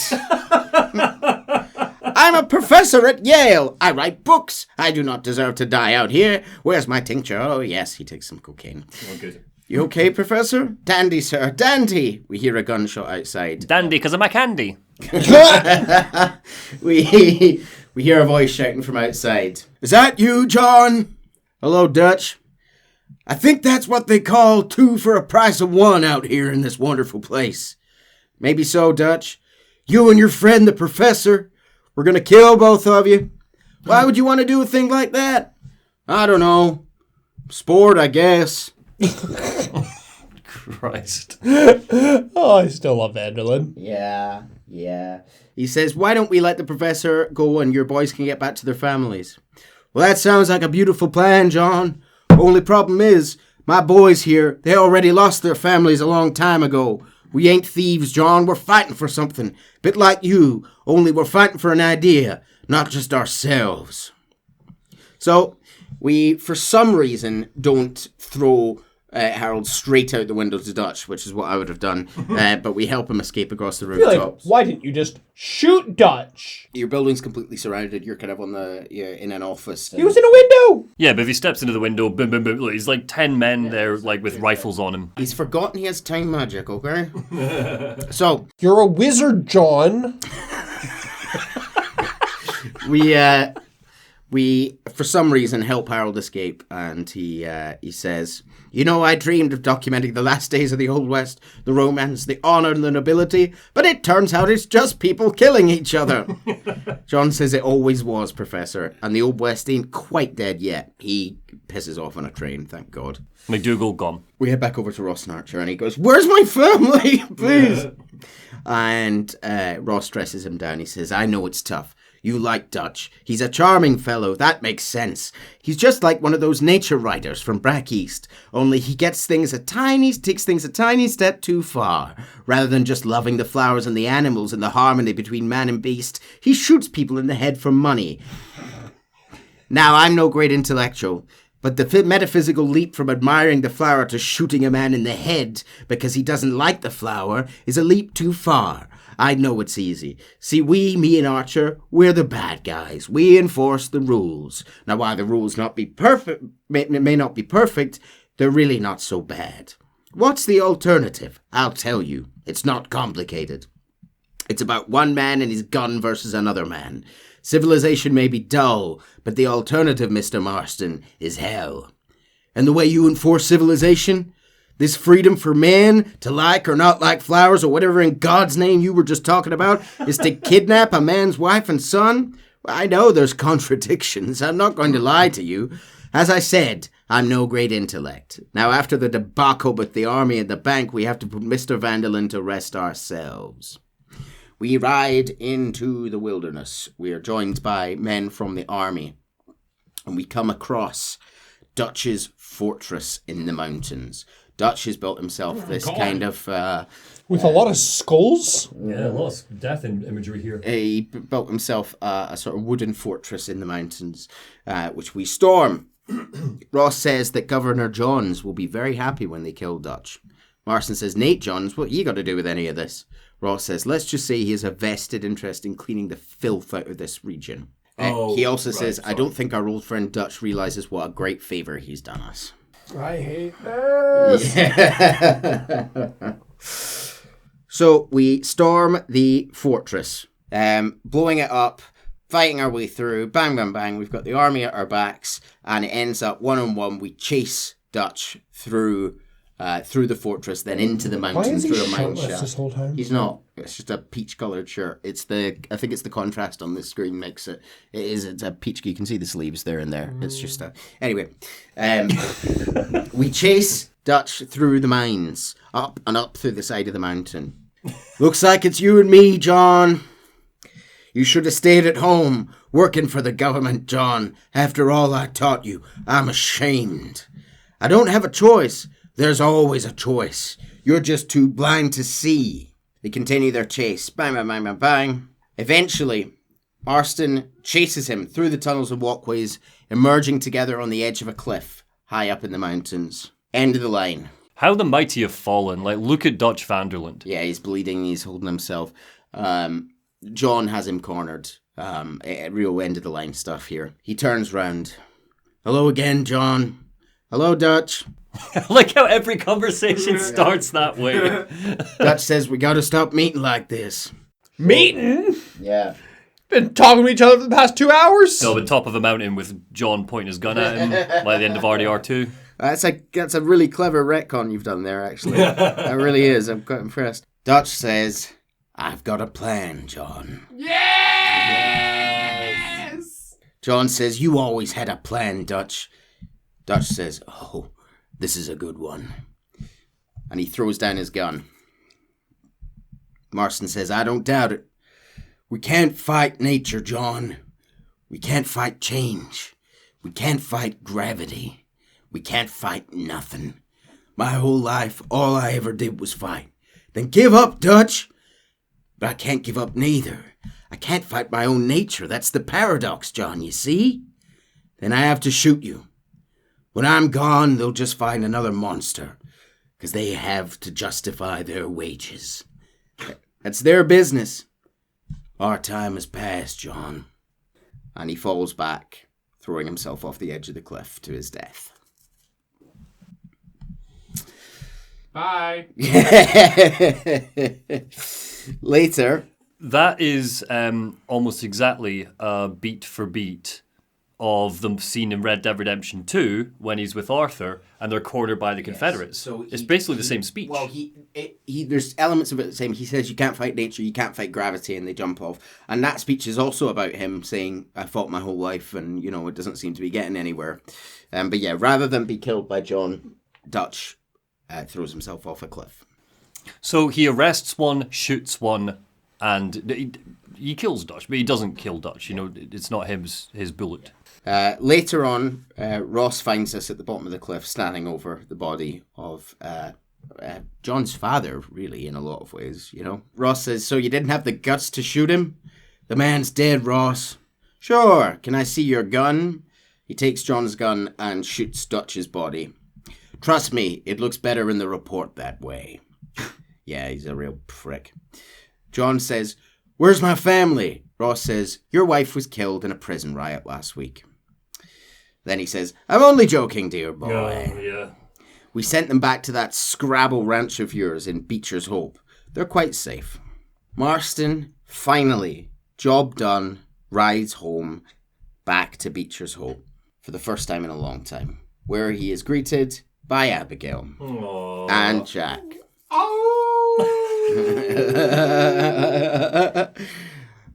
John says, oh, darling, I never thought I'd see this day again. And she hits him a bunch of times. And she goes, you no good hillbilly piece of shit. I thought you were dead, John. Where you been? Where you been? You saw Dutch, didn't you? She says, yeah, I saw him. And Bill? Yeah, I saw him too. And she kind of smiles to herself and goes, you didn't go back with them? And and he says, no, I left that life, just as you left yours. He asked how they treated her. She said, if they ever tried anything, I wasn't so ladylike, and they never tried it again. How's the boy? He's a kid growing up without a father, she says. And Jack comes over, and they embrace.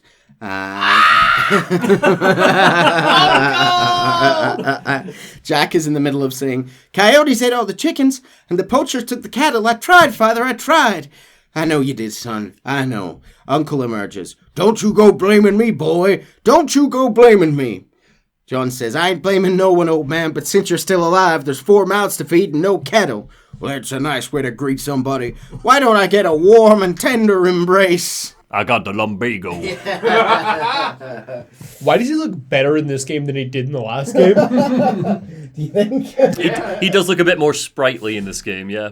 So, we have no cattle at all. So the next day, John takes Jack over to the Macfarlane ranch, where Drew Macfarlane lets us buy some of his cows. He's still such an angry-looking man. He's standing there with his fists either side, just scowling at John's horse. As they're riding to the Macfarlanes and back, Jack says, where were you all that time? Where'd you go? What'd your mother tell you? Said it was important government business. That's about right. Some people thought I owed them favors. Why did they take us? They thought it wasn't safe for you here by yourselves. Did those men harm you? No, they were okay. Some told me stories. Think I'd like to be a government man someday. Or maybe a politician. John says, I'd rather you chose an honest profession. Yeah. I know I ain't been the best father, Jack. I made some bad choices. But all that life, it's over now.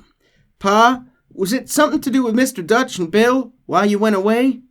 Kept hearing their names, that's all. Yeah, I caught up with Bill and Dutch. We had some old business needed settling. Where are they now? They're gone, son. We won't see them again. They were angry at you, weren't they? That's why we had to leave. They was just good men turned bad. I'll explain it to you one day.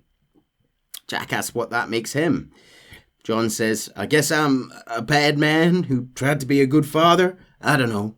Every man has the right to change, a chance at forgiveness. Ain't that what the good book says? You never read me the good book, sir. Well, I imagine that's what it says. So, you ready to learn about herding cattle? So, does John know how to herd cattle? Later, Jack. He does, he does. Jack says he wants to be a businessman now, and he says, well, yeah, I thought you wanted to be a writer. I can be both, a rich industrialist who writes novels about the Old West on the side. And then it zooms out to the cover of a book titled Red Dead Redemption. Back at home, Abigail is in the kitchen preparing dinner for her boys. John says, what you cooking? Same thing I've been cooking for the past 15 years for the hope of poisoning you. Ain't working so well yet. This is how they flirt, by the way. Not yet. Be honest, though. It tastes bad enough to kill a man. I never was much of a cook. Given what we was and what we came from, I look at Jack, I look at him, I think we've been blessed. Maybe he can be something more. John says, he's a good kid. He can be whatever he wants to be. He ain't gonna be no frontier gunslinger, killing, running no gang, though. That way's over. Railroads, government, and motor cars, and everything gone done away with all that. Abigail says, and he ain't gonna marry no orphan girl running with a bunch of hucksters, neither. Marston says, if he meets one like you, I hope he'll marry her. Aww. For an illiterate gunslinger, you sure know how to make a girl blush. The next day, we get a telegram. Abigail says, John, we got a telegram from a lady friend of yours. A Bonnie or something or other. Something you ain't telling me? Oh, you two are in the habit of sending each other letters now. How very nice. She's clearly, mocking him, so she's not being serious. The telegram said the Macfarlanes had a problem with their corn, their stock of corn. Are we finishing the game off with just a bunch of farming again? I've skipped over a lot of farming here. There was a moment playing Red Dead 2 when you hit that farming epilogue where a lot of players who played Red Dead 1 kind of went, oh, okay, we're just doing this then? And then it goes so much longer than you expect. Red Dead 1 doesn't have it be that long. So we load up the truck with some corn for the Macfarlanes. Abigail says, wait, I changed my mind. I'm coming with you. Come on, let's get going. She wants to meet this Bonnie. Yeah. While we are riding there, she says, you were off cavorting with cowgirls in the next country, were you, John? In the next county, were you, John? You only just got home. So is she married, this Bonnie Macfarlane? He goes, no. What does she look like? I don't know. Pretty normal, I guess. And she goes, normal? What, normal like me? What? No, normal as in 2 eyes, a mouth, a nose, that kind of... Besides, ain't no woman as fine as you. A little flattery. Now we're getting somewhere. And John says, well, when you find yourself in a hole, the first thing to do is stop digging. John literally just killed 3 of his oldest associates and friends to save her, and she's like, so you've been cheating on me? I think this is mostly teasing. She teases him mercilessly. That's very much their vibe. It's cute. Yeah, it is cute. Yeah. He says, I never took you for the jealous type, Abigail. I ain't so much jealous as curious. You heard what she wrote. It's just corn. She saved my life and was decent enough. Decent enough to look after me. He tells her about Bill and everything that happened. She asks him how Bill was when they saw him. Same as he ever was, angry and dumb, taking his revenge out in the world. People down there was really scared of him. Of Bill? Abigail says. You gotta be kidding me. He was only frightening if you were afraid of dumb fools. They finally arrive at the ranch. Bonnie says, thank you. We lost the entire harvest, basically. Yeah. He says, I'd like you to meet my wife, Abigail. Bonnie says, ain't you a gentleman all of a sudden? Pleasure to meet you. Thank you for saving my husband's life, says Abigail, and for teaching the miserable old goat some manners. They spend the next couple of minutes just ragging on John, the two of them, basically. It's like and I can say this because I have a sister, but it is very much like introducing your significant other to your sister. If they hit it off. Yes, every time for me when my fiance and my sister are together. So we ride off. We say goodbye to Bonnie. After John has been sort of like bullied relentlessly. At one point he's like, I've never been so outnumbered. And as they drive off, Abigail was like, that was the famous Bonnie. Yep, she's pretty. She's normal, like I said. As they ride off, the camera lingers on Bonnie, sort of watching this couple in love leave. And she sort of looks very lonely for a minute and kind of kicks the dirt. Oh. Because, she's been by herself for a long time. They get back at the ranch. They have a big old kiss. Yay. Over the next few days, Jack starts to warm up to his dad again. It's been a bit awkward, but they're getting there. They hunt together. I think John rescues him from a bear. Jack seems excited about continuing to build the ranch and the relationship with his dad. He's still insecure that his father will leave them again unannounced. One day, John tells Jack, try not to grow up too fast. You've got your whole life to figure it out. Uncle continues to wind John up wherever he can, including helping John with some wild horses. Oh, so Uncle is helping. Where he can. He helps once, specifically. Because you got the lumbago. One day... That was spot on. One day, John finds Jack working in the barn. John says, you're real good with them tools. You make this land real nice one day. Me and your mother, we do our part, but when your time comes, hell, this could be the nicest farm in the county. He says, maybe, Pa. They talk about shooting. It's quail season coming up, and John wants them to go out and have fun together. Jack says, is there anything you don't like shooting, Pa? Well, I ain't met the thing yet, but soon as I do, I'll let you know. You can even put it in one of them books you read. Maybe I'll do that. The Day John Marston Stopped Shooting. I ain't no literary man, but I don't think that'll sell. People like shooting in them things. You might be right there, Pa. So, John's trying to make conversation. You ever hear talk about them flying machines? Make a man fly?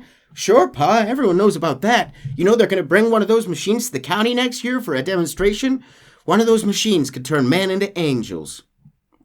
Outside, Uncle shouts for us to come outside.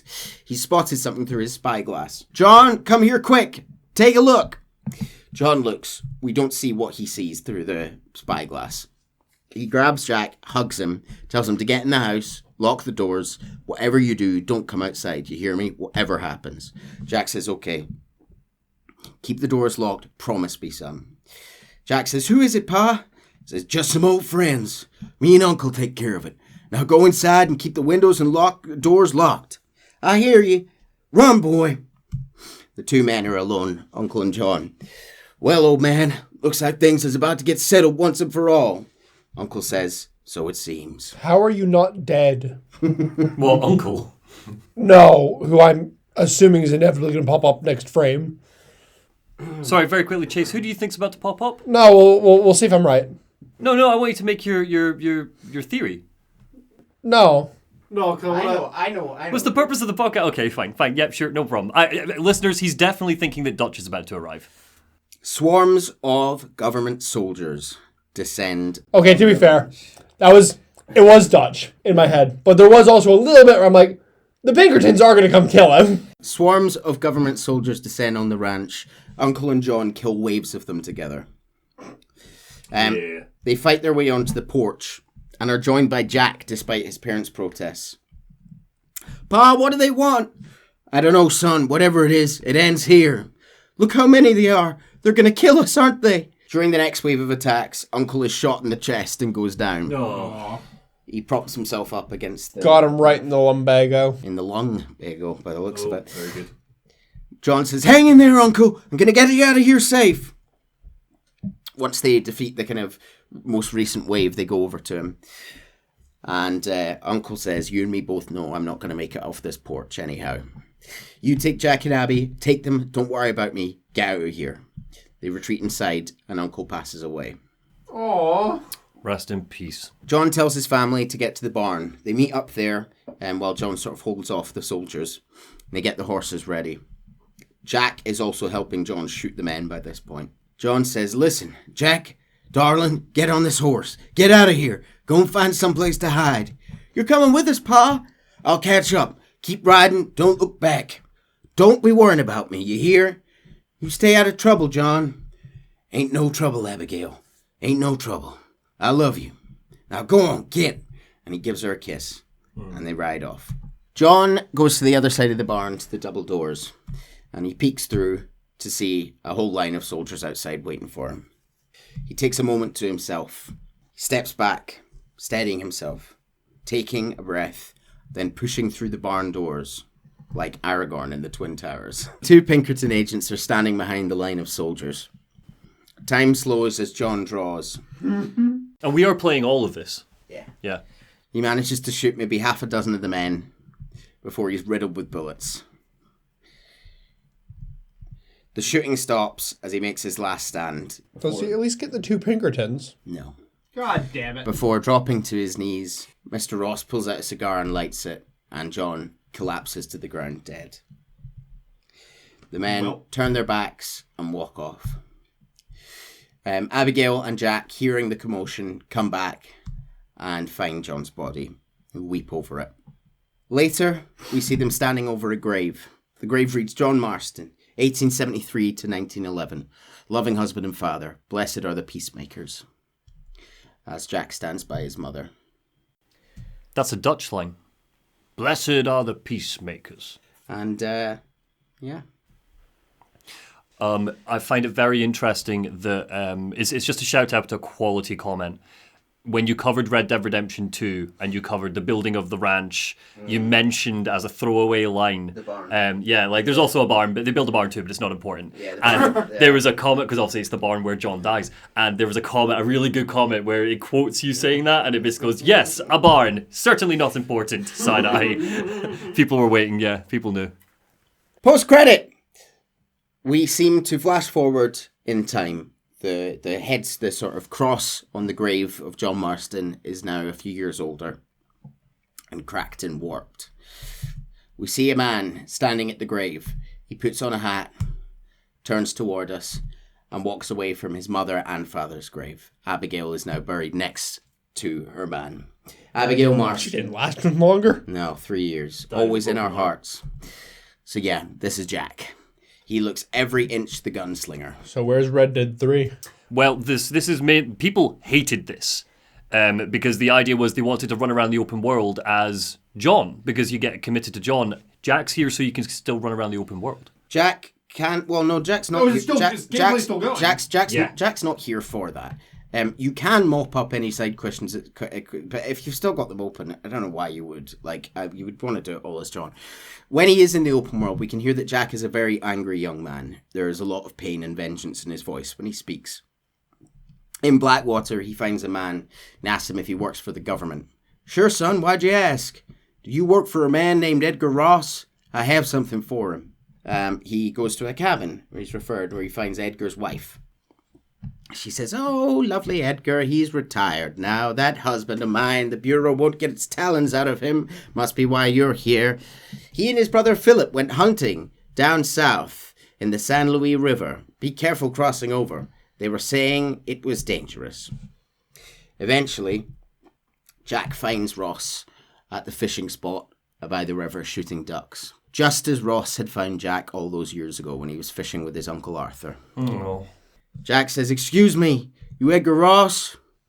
Do I know you? Forgive me for startling you, sir. I have a message for you. My name's Jack Marston. You knew my father. I see. I remember your father. I've come for you, Ross. You killed my father. Your father killed himself with the life he lived. You killed him. I saw you. You keep saying that. You sent him to do your dirty work, and you shot him like a dog. And I'll shoot you like one too, you little piece of trash. I ain't going nowhere, old man. On the banks of the river, they both draw. There he is. Jack blows Ross's brains out. Yes. And watches him collapse back into the river, the current washing him away. Jack turns away. The screen flashes red. Red Dead Redemption. That's us. He got his Red Dead Redemption. For me, that is a supremely sad ending. The Jack stuff specifically. Is there are there any thoughts for Red Dead 3? Yes, but they won't be.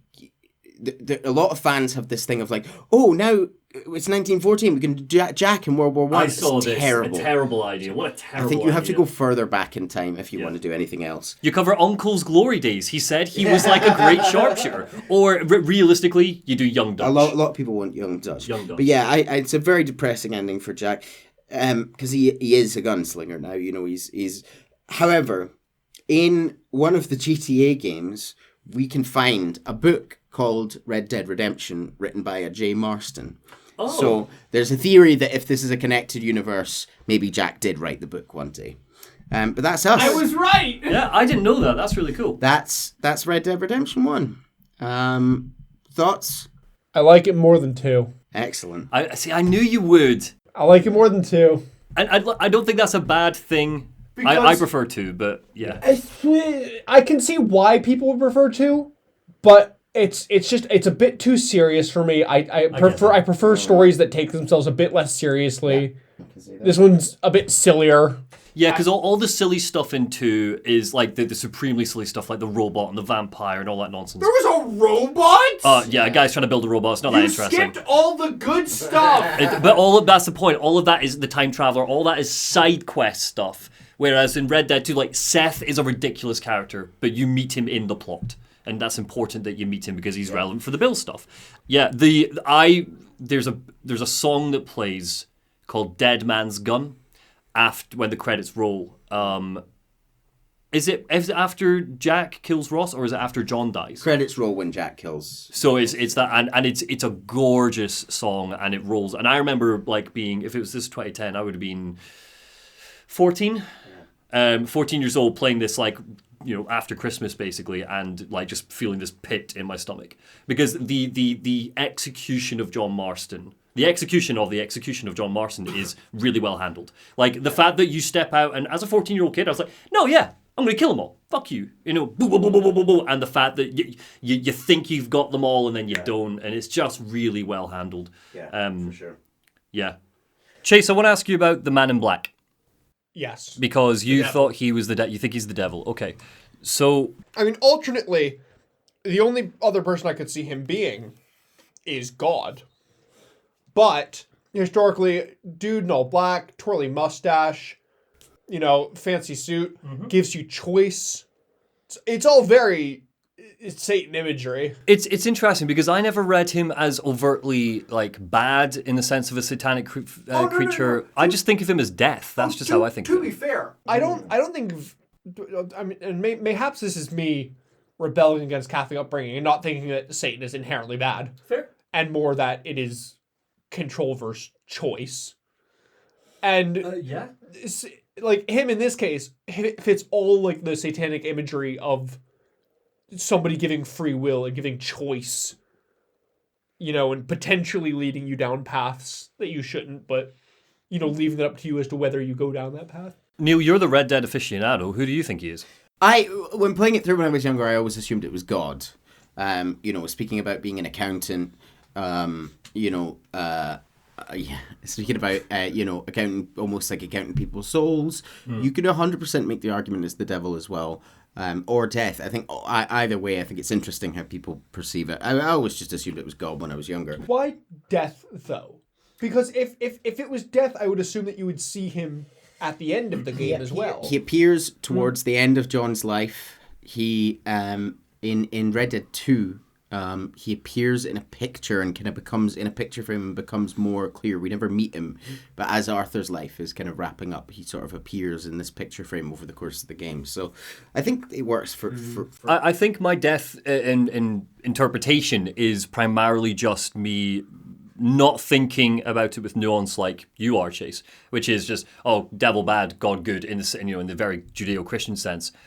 So as a result, he's not either of those things. He is just, you know, amoral. He's right down the middle. He just pops up and says, "Hey, maybe go try this out." He might be neither. He's clearly an otherworldly being. He talks about, "I hope my son ends up like you." You know. Yeah, that is a weird line. That's one that some people take to mean God. You know. There's also. I hope Jesus is like John Marston. And there's also the regarding Man in Black. It's the accountant, the counting souls I just think of as death, ferrying the souls. And also the line he says is so strange in that final conversation of this is a good spot. Because that has relevance to something. Is it where Jack kills Ross? It's where John gets buried. Where John gets buried. On the hill overlooking the farm. That's where John is buried. So this is a good spot. I should have made that clear. He is referring to this is the spot where John's going to be buried, for sure. So it's more of an inevitability of death, again, is kind of part of my reading. It's like, you're going to die soon, and this is where you're going to go. Yeah, so that's that. In hindsight, the plot very much just feels like an extended epilogue of 2, though. And I think that's just because the way we've gone through it. At the time, I was very satisfied with, you're doing the revolution, you're doing this, but in hindsight, it just feels like one humongous epilogue. Well, I think the structure of it being just, essentially a chase across the country is okay. I don't think it holds up as a story in its own as well as 2, but there is so much more fun. I will give that. The characters are a little more exaggerated. 2 does overall feel like a much more cohesive story overall, whereas this kind of feels like 3 individual stories. I agreed. Yeah, it's almost like 3 Wild West movies bolted together. And like Javier, Bill gets the most. No, Dutch gets the most characterization out of your 3 antagonists, but the other 2 hardly get any. Javier especially just pops up at the end of his little bit. But that's Red Dead 1. Thank you, Neil. You're welcome. Really good. We're simply going to wrap it up there. And before we go, here's a little tease for the next episode, because we are not done with Red Dead Redemption. Moses is having a tough time right now. Ain't you, pal? What's going on? We're playing cards. Relax, sit down. I mean, with the undead walking the face of the earth, you crazy dumb bastard. What was your favorite part of that tease? Holy shit, the pirates! Oh my god! We knew they were coming! Yeah, I think they're saving ninjas for 3. Can't wait. I really hope. So we're going to say goodbye, and we will see you in the next one. Thanks for listening. Bye. Bye. Bye.